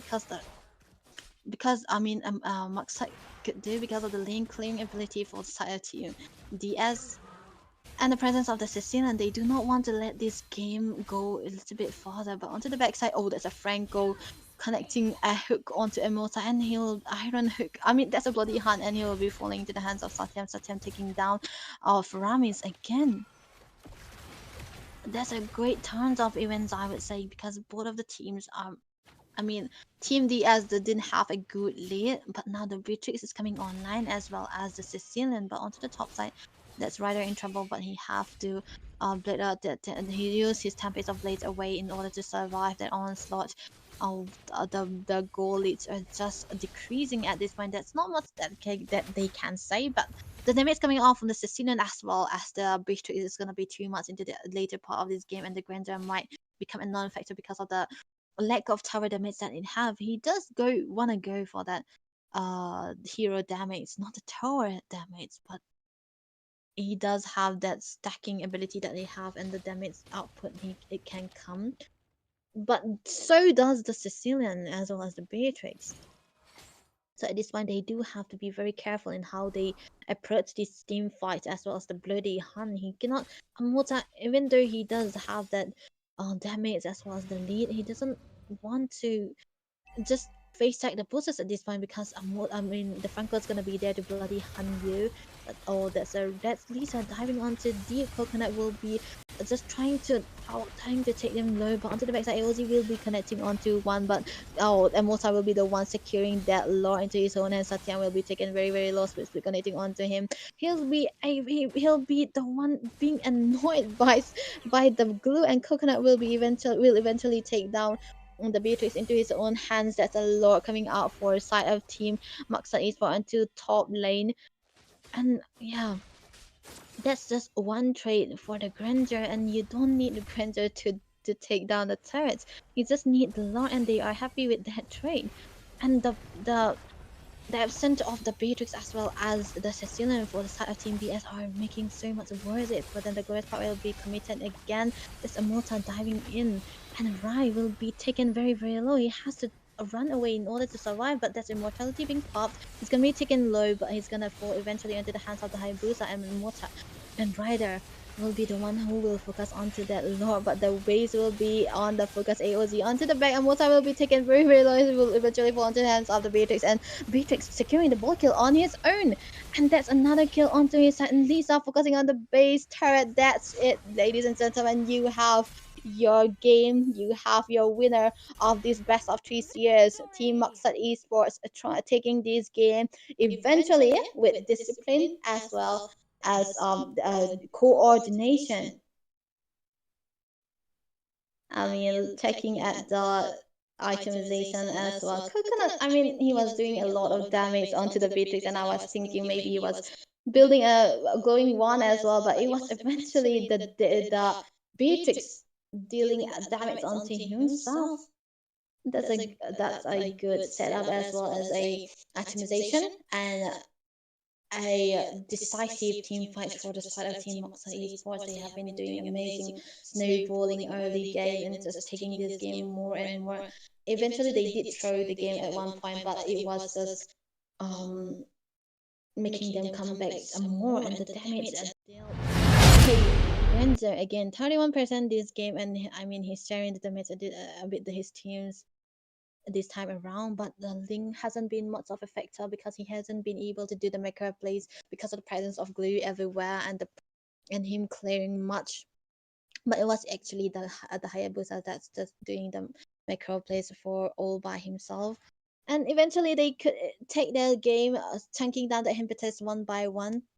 Yeah, that was a good game coming out for the side of Maksat Esports. They did play well, and they take this game and have and they are gonna move on to the next round.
Give us a countdown, and we'll begin.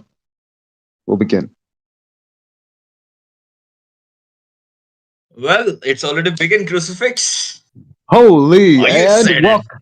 Yes, sir, and welcome back, guys, all the viewers, to this live stream. We are in day two, round four, and teams right now going up against each other are Daku Sena on the red side, blue side, versus Team WTN on the red side. And hey, joining the caster desk with me, Crucifix, of course, is going to be none other than Soul Sky. Yo, bro. Thank you for that wonderful introduction. And if I am lacking, so please bear with me because I haven't casted for a while. I was out. But yep, as you mentioned, it's going to be between DS, Dakusena, one of the goodest team in the Indian continent versus WTN. Those are my friends. And you can just call me their coach because I know all of them personally. So let's just see what this match holds for us because DS straight away going for that Fanny man, the Luxin man, and we can see the Bruno and the Matilda ban. All right. So now a Leela ban. Oh my god. Do you think Crucifix it's an invitation to something or it's just a troll ban? Are they saying that we don't need a proper ban? What do you call it? A I proper don't ban think so. section before we fight? I don't think so because, to be honest, we don't want another Kelra flicker moment just happening out of the blue. And talking about Kelra, we know that Bruno is a very, very, very strong hero to go up against in the gold lane. So it's an obvious ban. But the Fanny, the Zushin, pretty obvious standard bans, Hylos. I'm surprised they didn't ban the Chip because he's going to get picked onto the side of Team Daku Sena as their first pick. That means Team WTN are going to go for at least one flex pick. Oh wait, it's Taser, dude. Taser is my friend. Yeah. Yo, Yeah, what? that's what I said, bro. Yes, I Taser, just and you know noticed. what? What's the good thing? Taser and Infamous are the brothers, the brothers from same mothers, to be honest. So yep, and we Holy. can see visual OP or visual, yeah, it's visual OP is going for the Hilda and Get Out Casa combo. You know what? I think Gato plus Khalid is a pretty good combination. One can zone out and one can give you the stun. But I still think that this might work because Hilda I is a single target, but AOG is going to be the splash damage. So I think if Hilda goes for some zoning and then Ghetto used his AOG, it is a the success rate of that AOG hitting to the enemy can be very high. But just see, so Patroclus going for that alpha straight away. Yamaraj going for Lilia instead of his signature hero. That's the Sicilian. And I'm loving this Lilia pick because it can slow down the bombs of Lilia can slow down the power of wildness. That's the Hilda. So overall, they have just countered picking each other. But there's Sicilian. He got if he got his power spec before 10 minutes mark, he can be a menace. But I still think he needs to really scale up in this game because they have a very, very early comp team Dakusina as for now. Totally agreed. Sicilian has that power spike coming very, late into the mid stages of the game, but he does have a lot of value. But if you remember in the patch notes, Sicilian is going to get a nerf, but and Carrie is going to get a buff, by the way, which is kind of surprising. I didn't really think of Carrie as a Mm. threat, but he might as well be. But not gonna lie, I see the synergy between the Chip and the Lilia. Imagine the Chip immobilizing and Lilia coming out and slowing people down, keeping them in range so Alpha and everyone else can sweep them across the rug. And well, talking Mhm. about sweeping across the rug, Moskov and Ling getting swept across without any valid warning because even though Ling is kind of like strong, it's not like a priority pick anymore. However, the side of Team WTN have that hyper open. That means they need to lower down the hyper choices. They could have actually done better at Mhm. banning the Hayabusa or maybe the Suyu, but a Ling is questionable at best if you think about it. Yep, and Suyu and Alpha has a pretty much a very long history because one can counter the other. Same goes for Alpha. One can counter the other. So it's back and forth. It's just a matter of engages how you engage. But as I was saying, the Taser is a marksman for WTN, and he is going to lock on the Art Granger. The death is music to my ears. Has been entered to this battlefield, and Taser with a Granger. I was thinking that Dilithan is going to be up. because we saw that how FNOP won the M6. They have the Irithil, and Irithil just quickly backdoor them. So funny man. And you know why they have picked this Irithil? Irithil is a much Why? good counter, I would say, against Granger, because he is a poke Agreed. damage. If you And she has a very good mobility plus a sprint, and I think she is a mini Bruno with her passive with high mobility. So yep, and Jazz going in with Agreed. that glue.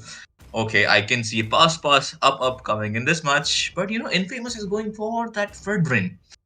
So I think he again and against Delia Fredrin plus Jazz is also there with that slow coming into blue. It's going to be plus you don't have any support to give you a speed boost. Not even you have the high lows for that speed boost that Infamous need for that mobility. It's going to be very I would say a detrimental fight. I would say every time if they're going to they are having a team fight in this match. So Fredrin have to be very Yeah, careful. yeah. So as we speak of, we are going to enter into the battlefield crucifix.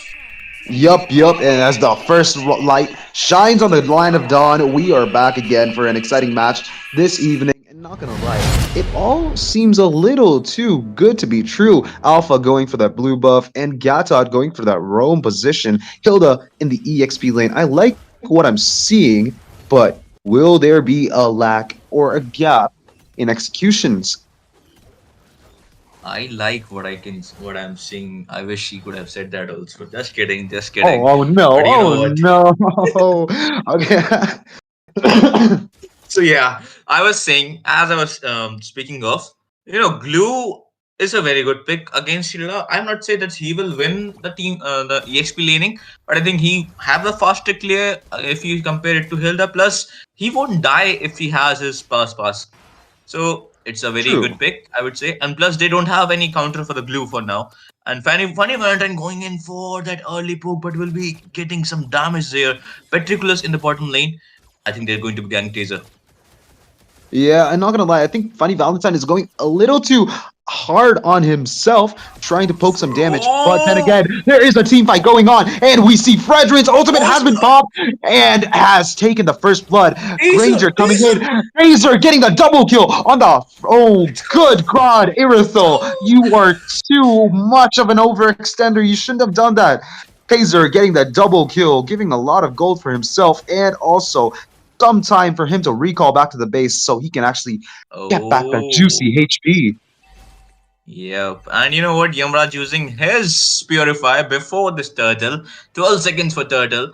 Hilda is not level 4 yet, so as the glue. But Isa getting the 2 kills in the early game can be a very good momentum for the team WTN. And as we speak of, the first turtle is up. And let's just see what this first turtle holds for us. Well, Petriculus. Protonculus is hiding in that bush without letting Infamous know. But then there's a team fight going in. Yes! Sanguine Claw catching the glue. Jazz trying to escape, but Fredrin taunts him to Yes! walk back. Cannot escape that CC. Protonculus is giving the vision like he gave himself out. He is now in trouble, maybe, but that will not matter because Fredrin will be able to secure the turtle. The first turtle of the match goes to Team WTN. Lilia has to back off because she is a little too low, and there's 4 people right there. Sicilian getting the free farm in the mid lane, but then again, Lilia did push the mid lane, and he did lose on some resources. And I think right now, Funny Valentine is going a little safe, which is much needed, to be honest. Spear of Alpha in the jungle on their side, trying to take the red buff. What just happened, Soul Sky? I mean, they took out the glue first, who was trying to zone, and that's a free turtle if you're going to fight 3v4. Or, yeah, 3v4, True. because 3 people of the DS and the 4 people of the Team WTN. And as we speak of, we can talk about the itemization as it has been the early 3 minutes, and we can see the first mover advantage straight away going to the Team WTN. But as the anti heal will be there for the Lilia, I think she is going to rush that anti heal before that book. So I think Fredrin will have a very well, not a good time when they have the anti-heal. But look at the hideouts going in, but nobody holds the Infamous trying to catch someone. No, yeah. So I was talking about the anti-heal. Anti-heal Yep, is a yep. pivotal for both the teams, and Agreed. if any of the teams get the anti-heal first, I think we can see a change in team fight from either of the side. because now I would say it's not a total domination coming in from the side of team for WTN because they are doing Oh, but there good. in the top side of the river, we see Sanguine Claws has been used, Spear of Alpha, and everything. AOG has been crossed. AOG! And then again, we see Jazz on top of the Hilda. Oh I god! don't know what the. Oh, God, this was chaotic, but nobody went to the grave. That was a nice team fight. They Uh, all prioritized their, survivability and will be able to escape. No, Jazz, okay, he does not. No, no, not Jazz. I mean, Haitatsu getting the vision on that Sicilian, but he won't be able to do enough damage to take him down. We'll have to go back, and Sicilian is safe for now. yeah, that was a very close call. But I would say that's a good Haitatsu with a good shortcut. It just Yep. enabled them to zone the damage there so that their jungler couldn't get down. But look at the zoning in the turtle. Oh, look, Spear of Alpha has connected to nobody. Irithel's second skill and first skill combo. But then again, Alpha retreat gaps and steals the turtle. Haitatsu going down by the hands of Sicilian. The claws of Sanguine taking him down. But Glue getting in that lockdown, taking down the Sicilian. And AOG only used to get himself to the grave. Talking about that, Jazz just got himself another prey. He's on top of the Frederick, taking him down. Taser has to back off. He does not have enough damage to do anything right now against 4 people who are in that buff area. Going down are 3 members onto the side of Team WZN. Not a sight you want to see. Soul Sky, would you actually tell us what happened throughout that team fight? Because I kid you not, we really need some color casting there. Brother, the split was on point. It got that infamous. And you know what? With that Yep. split place, you will have that damage of the split blade. But look at the taser. Doesn't have the flicker. He used that flicker in the previous team. But shotgun is there. 4 people are in the bottom lane. Taser will survive that. How did he Holy! survive that? But will be used? Oh, nah. Visual. Do not use the enemy shotgun. Can't you see the 5 people are the AOG right there? AOG catching 1 person, but that might not be enough because Spear of Alpha has been used inside the tower, and Lilia is there to sweep a rug under. Oh God, Gata died. That was surprisingly fast, to be honest. I thought he would be a little more tankier, but Jazz looking in for a little bit more. Taser is taking a little bit too much. Spear of Alpha connecting on the Sicilian. Double kill for the Erasal, and that is a GG's team fight 3 going down on the side of Team WCN. A good team fight for the side of Team Dakusena. They have good team synergy and prowess, and I kid you not, they're doing really good. Funny Valentine might be a little bit of trouble. He will be taken down by the Fredrin ultimate shutdown. Irithel taken down pretty darn fast. And that Fredrin is going for more. We see Chip almost escaping, and the Glue getting the kill on the Gatad, who was taking a lot of damage from the Alpha. And Alpha takes down the Fredrin. Taser getting the takedown on that Chip, who was trying to recall back to the base. Yep. And now the taser. And again, will get Spear of caught Alpha in trying to catch that Taser again. Holy, these guys are not taking a break. They want more. They want more blood. This is what I was talking about before. The draft that Lilia is getting used. It is being useful in this team fight. As we can see, her bomb is slowing down the enemy, giving the damage before they enter the team fights. And you know what? They are not marking Irithel. And how can they mark Irithel? Because you don't have Elda to zone out the Irithel. You don't have instant CC to zone out the Irithel. And Irithel is just giving you free damage as Jazz will be in the turtle area. Split has been used trying to escape, but no, he comes back, catches that Fredrin off guard, and look at that. We see the taunt and the Rithel going back in the back line, taking Taser down pretty darn fast. AOG connecting onto that Glue, but will Jazz be taken down? No, but instead of that, Alpha takes down that Fredrin. Double kill on the side of Team Dakusena, while both Jazz gets the kill and Alpha gets the double kill. Quite a kind of poetic. Oh, Lilia's black shoes used to actually escape, tanking all the damage from the tower on the tier 3. GG's. Yeah. That's a good counter. They got the 2 slows for the Hilda. Hilda can't go to the back line because they got the Glue right there. Glue got the anti-heal now. Now the team fight is going to be worth watching as visual. Oh, I'm not gonna lie. I think Glue is biting off a little more than he can chew, and Lilia is doing a ton of damage to Taser. He has to go back. But in the top lane, we see that Protonculus and Funny Valentine take down. Holy, take down that Infamous pretty fast. But in the mid lane tower, tier 2, Alpha getting the unstoppable, taking down the Sicilian. And also, we see that Hilda is trying to run away for his life. Taser is also running away for his life. He might be caught by Jazz, who is chasing him with a split, lickety split. He is able to put his Rhapsody to good use. Maybe Alpha will be able to catch him on time, but nope. Chip getting that stun onto him. A monster kill onto the side of Team Dakusena for Alpha. Irithyll making a little bit of poking, but I kid you not, that was tough to watch. Taser was running for his life. Yep, exactly. And you know what? Why the team WTN is losing? It's just not because of the draft. I think Hilda and plus Glue was there in every team fight. Hilda, I was not quite sure that she was in that every team fight. So I would say that's EXP part that Hilda failed to do so, because look at that, the Yep. team fight participation is 3 to 11. 11 plus 3 is 14. It's almost 90% team fight participation coming in from the Jazz right there. Meanwhile, just two assists from Visual OP, and that's just 20% of his total team fight that has happened. So, Yep. I can't just judge on the basis of the KDA. But, we just saw that Hilda was quite low. And now the late gamers, yeah, they have the slows, they have the anti-heal. Plus, look at the funny Valentines. I would like to see the build right away, because I think they're not going to wait for anything, because they just want that inhibitor. But that's a wave clear coming in from Forgot. Look straight and look at that. The anti-heal is there from the Lilia, Vorex, plus okay, Queen's Wings, plus he has not gone for any defense. He will go for that Hunter Strike for that extra damage. But look at that. Hilda will be getting her core item. And I think she is going for that. Uh, what do you call that? The gun, the Malefic gun. Maybe she is going for some other Malefic items. gun. Maybe. Yep. And now, okay, that's a Yep. flicker. I thought.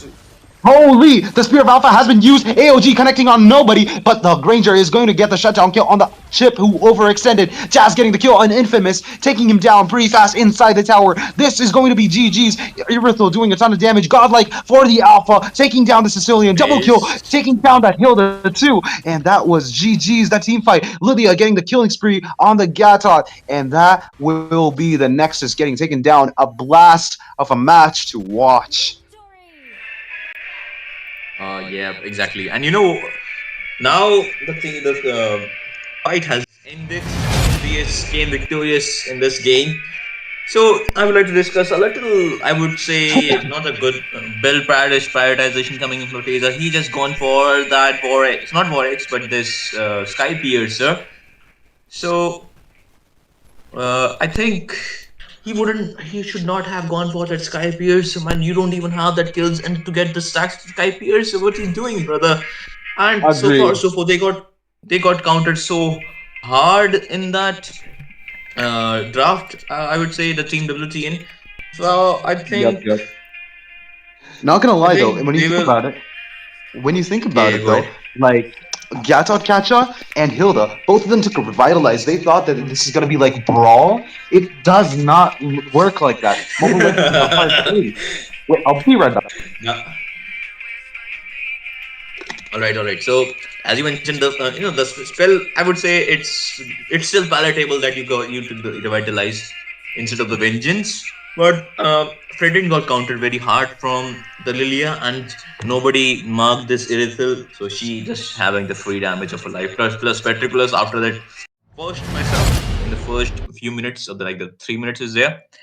He just went out really good after in the later parts of the game. Look at the team fight participation. It's 85% team fight participation. Now we will be coming back as I think now the match has ended. So I think it's a best of three, right?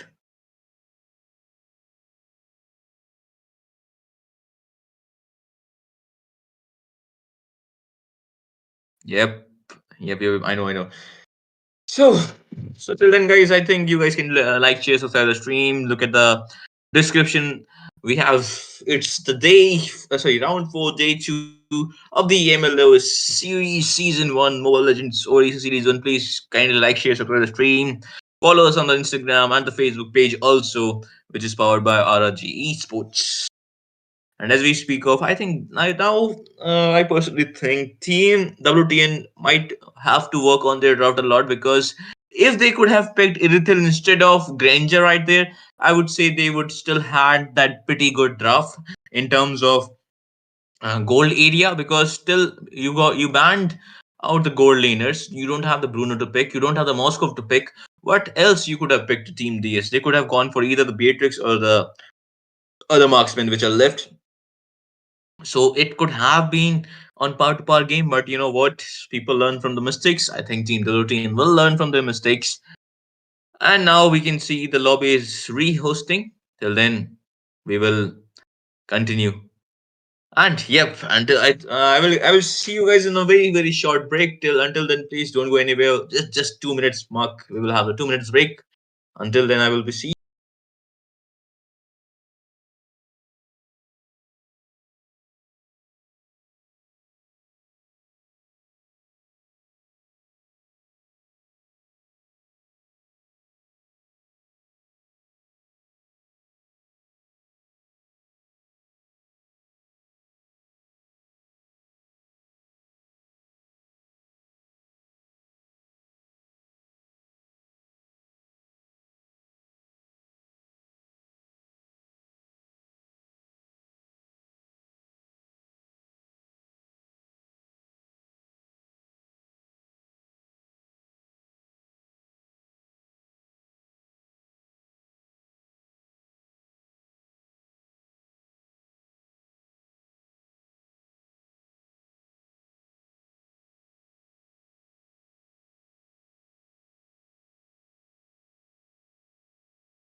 Well, guys, we are back after a short break, and I told you it will be a short break, so I keep my promises, unlike some other people. So, yep, and we are back for the game number two of the best of three series between Team WTN versus Team Dakusena. Will Team WTN will get their revenge in the second match, or will Team Dakusena, as they won the first game of this best of three series match, so will they give a clean sweep to Team WTN? It's just a matter of time, as we can see straight away in the draft. Again, going for this time WTN on the blue side. Red side is going to be Team Dakusina. I myself, or my name is Solsky or Solsky. Call me whatever you want to, because I have been given this game, and joining by my side is none other than the. I will not say this time, brother. No, you are not diabolical this time. So how are you, Crucifix? Nice to meet you again. What's up? What's up, guys? Welcome back to the stream, not screen. Yeah, you are looking into the screen, but then again, you said you can. I can call you whatever I want. I'm going to call you Nana. Oh my god. So yeah. It will be you, the sorry, I will Nana, you will be Mike Change. And as we speak of, look again, this time they have banned they have banned the Layla. They have banned the Leela. They are giving a Again. Revenge vibes. Oh my god. The team DS was underestimating Team WTN, and this time again they are giving a same vibes to Team Dakusena. However, don't think so. You have to give in to those kind of feelings when you're playing a tournament. But True. you, bro. You do you. So they are doing their stuff. I think they know. Then they will be locking this ball guy, aka Bruno, aka Sunil Chetri of the Land of Dawn, and he is going Ancora to be Messi, picked ancora by Messi, Messi, Team Messi, Messi, Messi, WTN. Messi, Messi, Messi, Messi, Yes, gol, gol. yeah. All right. That was solid, bro. That was solid, to be honest. Thank you so much. And talking about that, this is not going to be a walk in a ballpark for the side of Team WTN with that Bruno on their side because, well, Hylos is going to get picked onto the side of Team Daku Sena. That's going to be hard for them. What do you think about that? I like this pick. I like the Farsa because with her passive, the Feather Egg Strike, it can one shot the Bruno from a safe distance. And guess what? Bruno needs to be very careful of his positioning. If he uses the Purify when Yamraj uses his Feather Egg Strike, he will be exposed to any of the junglers. Even the Hylos can go and rush to that Bruno. So let's just see how they are gonna go into this Farsa and Hylos pick. I think that's a good combo. They got the mobility plus the Farsa, the distance damage. So far so good. Draft coming in from the DS. Let us see, because the balls hurt a lot from the Bruno. But Infamous this time going to the link.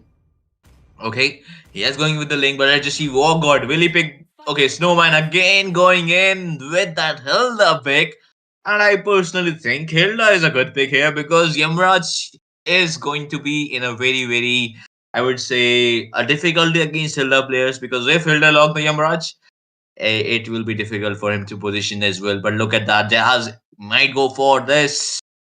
I think it's the Bruce Lee of the Land of Dawn. The show. What do you think, Grosovix?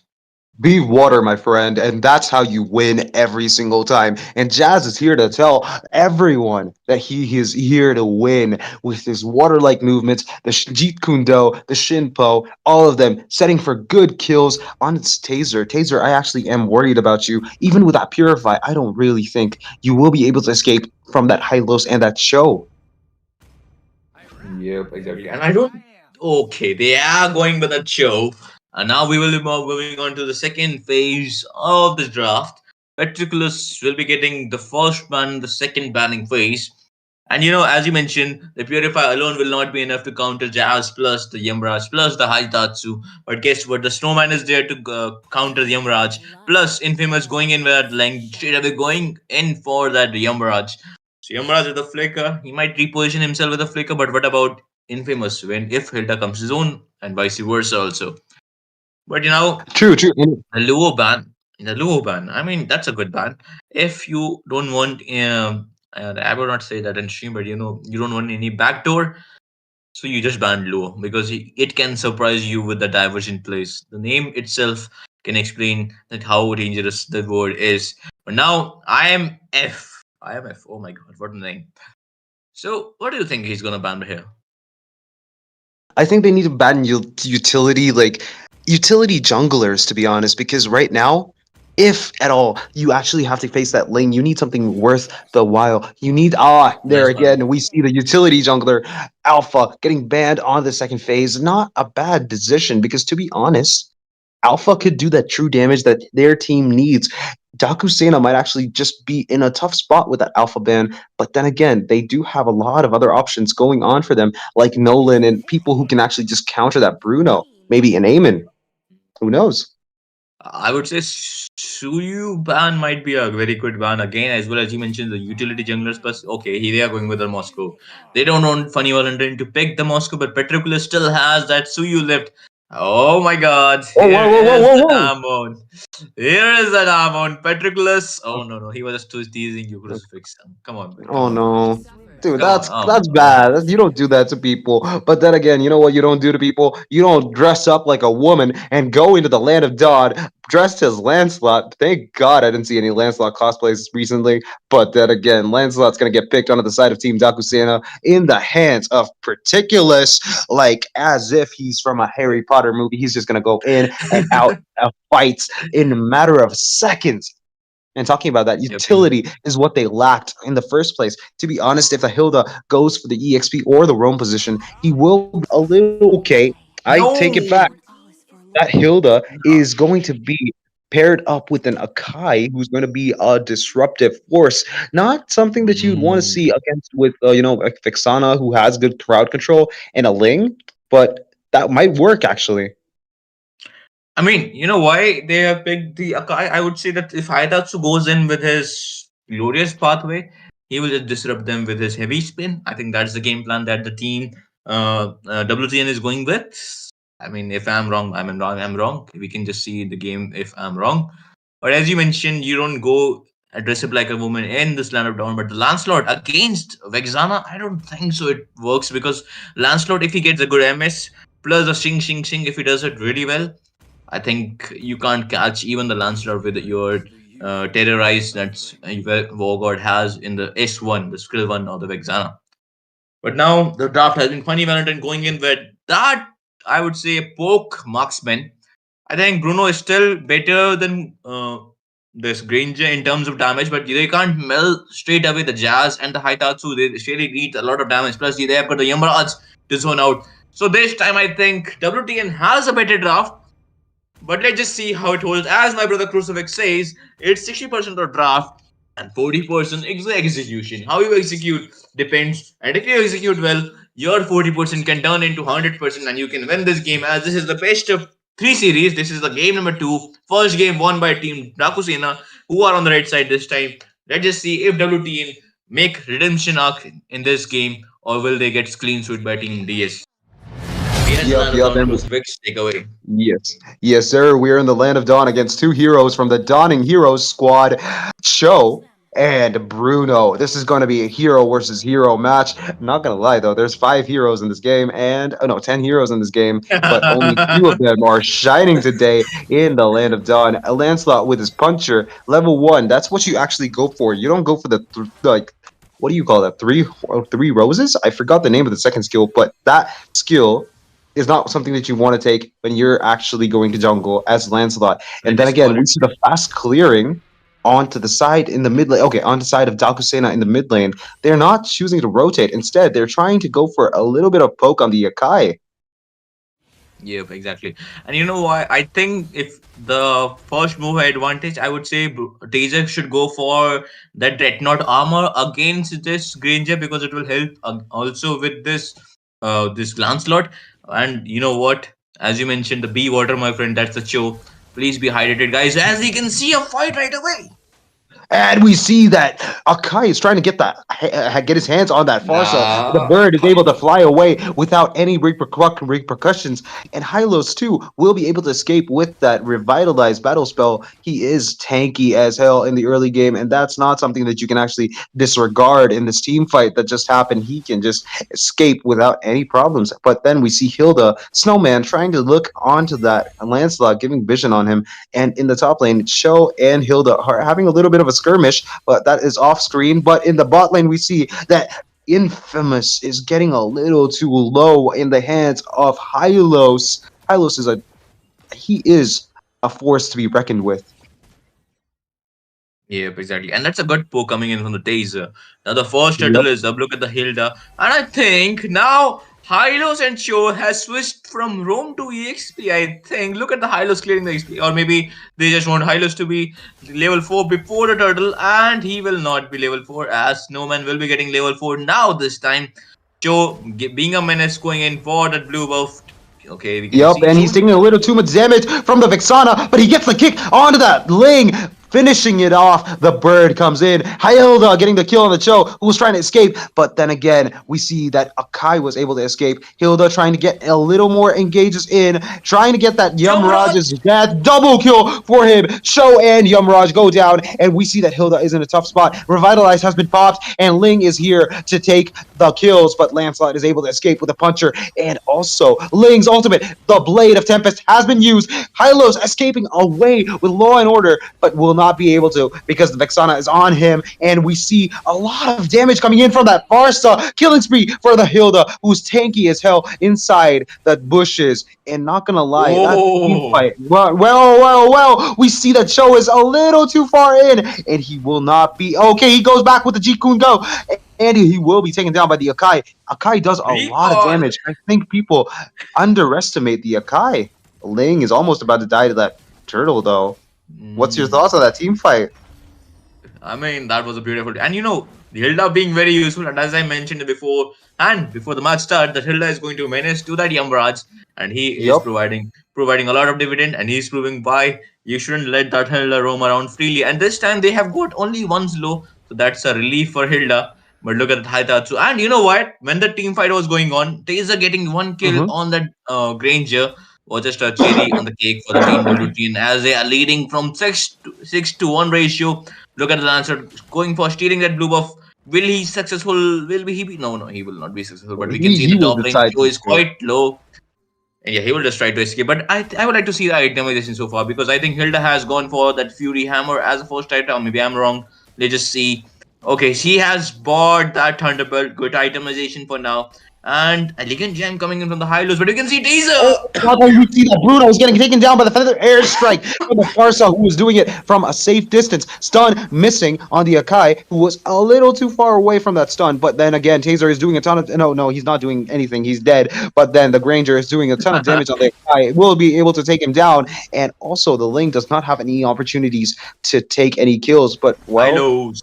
Oh, Hylos. He escapes with a Cyclone Eye. He forces that Blade of Tempest to be used. Ling getting taken down by the hands of Granger. He's looking in for more. Funny Valentine is in. And we see Lancelot in a particular situation. Pertonculous situation, if I think about it. Jazz and everyone is in the mid lane. They're actually... No, I don't think they're going to go in the mid lane. They're rotating the bot lane, wherein like Funny Valentine and Raj are in the bot lane doing a ton of damage to Bruno, but I don't think he's gonna get caught anytime soon. Yamraj has Okay, that for the strike. he has the Feather Airstrike, but he's trying to save it for a bit. But the bot lane tier 1 goes down pretty fast. No! Feather See? Airstrike taking the kill. Oh no, he does enough damage for Funny Valentine to take the kill on the Bruno. Taser going down again, and Akai is kind of in a particular spot. He can't get anybody from the heavy spin, but he will have to back off. And Vexana's Terrify has been used. Oh, there we go. Yep. The heavy spin. Glorious pathway wasted completely. And well, again, he is going to get a lot of HP from that.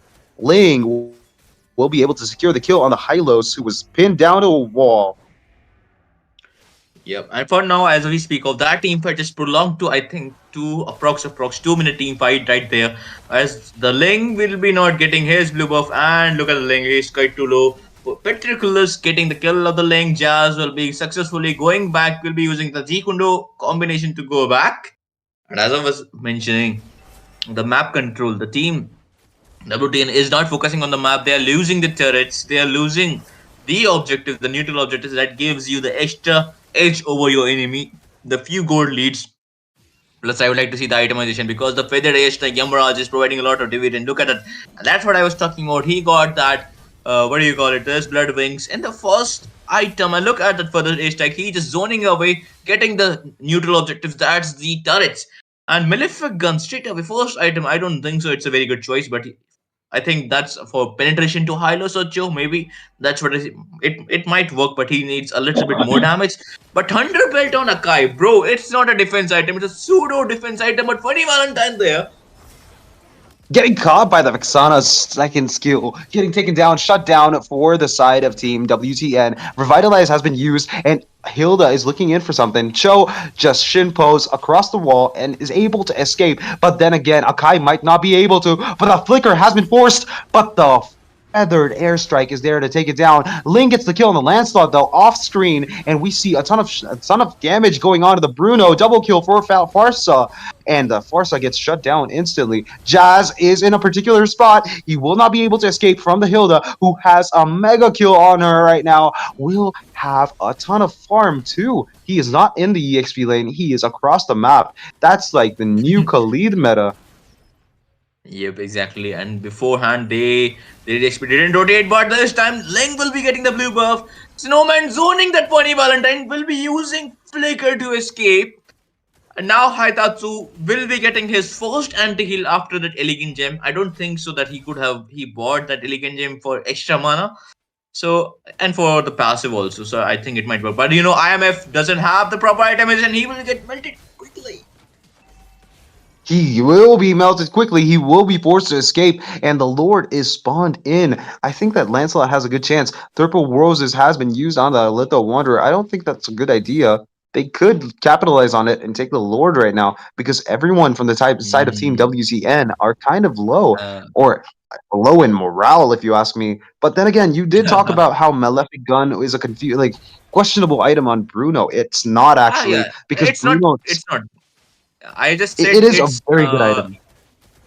yeah, it is a very good item. I just said that first item you just need a little bit sustainability with Bruno, but I just said that it's a for penetration for that Hylos and the Cho. But look at the IMF getting that Jigundo combo and the okay. Oh, the Eternal Guard has been pulled, and well, we see that Funny Valentine will be a little too low for engaging in any team fight, unless, of course, he has his team ahead of him in that team fight. Ling gets the Haskell's on his hands. He has enough crit that will be 100% actually to take any fights right now. But I think Haitatsu is in the blue buff. That will be a little bit peculiar because if Ling can't take it, he will be in a tough spot. That means he has his buff stolen, and right now he is in a little particular spot. Bot lane, the Lord is marching in. How is it going to end right now? And I will. And the Blood Wings is right there from the Vexana. Okay. Oh no, I think I'm lagging. Soul Sky, take it over.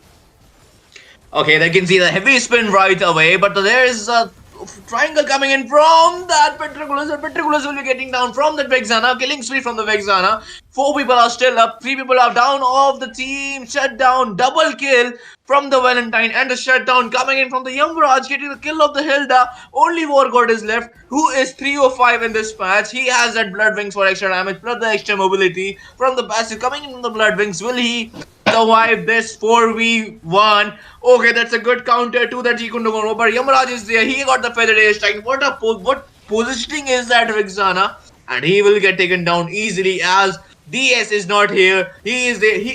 They are there for more blood, and they are hungry for more. But their hunger can be very suffering to them because now the Team WTN is retaliating them and forcing them back to their base. That's a recall taunt coming back. Yamraj will with a good footwork right there, but Infamous is going for that. Yamraj will be using the Tempest Blade, getting in close to the Yamraj. Further strike will be used in desperation. Recall taunt, counter recall taunt coming in from the Snowman. And oh my god, even the kill ratio is hovering towards the Team WTN. but still Team DS has that neutral objective because their zero turret has been taken. No turret has been taken by the side of Team WTNS for now. Agreed. Agreed, agreed. And talking about that, Protonculus just bought himself the endless battle. That means he's going for a lot of battles from now on, I think. But then again, in the mid lane, we see the Hylos, Cho, and the Granger are grouping in on together for any engages that might be or might not be. And we see Snowman getting kicked. The Way of the Dragon has been used to save Snowman from imminent demise, but then again, Granger is doing a ton of damage to the Vexana, who is trying to escape. Akai and Vexana escape without any repercussions. And then again, to counter the endless battle onto the side of Team Daku Sena, Ling gets that endless battle too. Good itemization. Feathered airstrike hitting that Bruno, almost taking him down, but he will be able to escape with that dash. And now we are looking in maybe in a complete wipeout or a Lord. I mean, they will go for the Lord, and I would like to see the itemization again. As you mentioned, the endless battle is there. That's a good pick. That's a good choice of item. And I would like to see Akai. Akai still hasn't made his, I would say, magical defense. As Hilda has gotten her first magical defense, and it will hurt, bro. Yep, It will yep. hurt. And that's a Yep. Gigundo The Way of the combo. Dragon has been used onto that Ling, catching him off guard. Granger getting the secure onto that kill on the Ling, and then Akai getting the kill on Jazz. Weil all in the back. Lancelot got the Lord, and we see Law and Order and Glorious Pathway getting used to get the kill on the Akai, but Granger is there to secure it. Funny Valentine getting the kill on two people, most important people in the match. Double kill onto the side of Team Dakusena. Valentine has overdone himself, getting 3 kills, 3 shutdowns for his team. Lancelot taking a little too much damage from the Bruno. I think this will be it. Even if Vexana and Bruno are alive, this will be too hard for them. And Feathered Airstrike getting used. Vexana getting taken down pretty darn fast. The Lord is hitting the base, and that's not what you want to see. The game is over because the Nexus is no more. It's going to get destroyed by the Lord. That is GG's for another time. Okay, that's 2-0 for the side of Team Dakusena. WTN has taken the L. Yep, they have taken the L, but they have won our hearts. They gave a good. This second match, they gave a good. They went toe to toe with the Team DS, and you know what? They were still lacking in a macro. I would say macro and micro gameplay. As we can see, Yep. micro was a little different because look at the micro of the Akai. He hasn't bought the proper defense item, and look at the itemization coming in from Akai. But I would not say a lot to Akai because he has done it well. He used his heavy spin on point. Plus, Taser was going good in the early phase of the game, but still he lagged behind on that positioning. And plus, Infamous couldn't do his best because he wasn't getting blue buff or he wasn't in position. Not neither his team was in position. Our Dakusina made them so busy in the opposite side of his buff that he couldn't get his buff after that 5 to 6 minutes mark. So that was True, a true. very detrimental for the Infamous right there. But you know what? I would say kudos to Team WTN because they really played it well. But yep, as the better team will be the Team Dakusena, will be getting this clean sweep very clear in this best of three series of the MOBA Legends Odisha series, season 1, round 4, day 2. And this is the last match of the evening, guys. I will see you guys tomorrow again. As this was the last match, so Crucifix, you want to say something, or should I go on with my singing and say goodbye? Oh, I mean, the only thing that I can actually say right now is GG's. There is nothing much to say. Congratulations to the side of Team Dakusena. They are one of the top squads for a reason, and they showed it today. Again, they keep showing it, but well, we see it again, and we will keep seeing it. But then again, after the Northeast Cup, the first LAN event, we are now kind of in the age where most of the teams that actually want to go pro are actually going to go pro. And I'm not going to lie, I'm actually Mm. loving it. I love the competition that's going on right now. A lot of new teams coming in, trying to get some of that glory for themselves. And that is kind of righteous, to be honest. They deserve it because not just one team, India needs to have multiple teams that actually provide a lot of potential for everyone else to get, a chance at the limelight. Ex- Yes, everybody deserves the limelight. As of now, you viewers will be getting the limelight from me because thank you for joining in. And you guys made make our stream successful. So please like, share, subscribe the stream. Until then, this was it for today. Please take care of yourself. Why you guys should take care of yourself? Because you guys all are a very beautiful soul. I Soul Sky along with Crucifix will be taking our sign out for today. Please take see you guys tomorrow. Have a good night.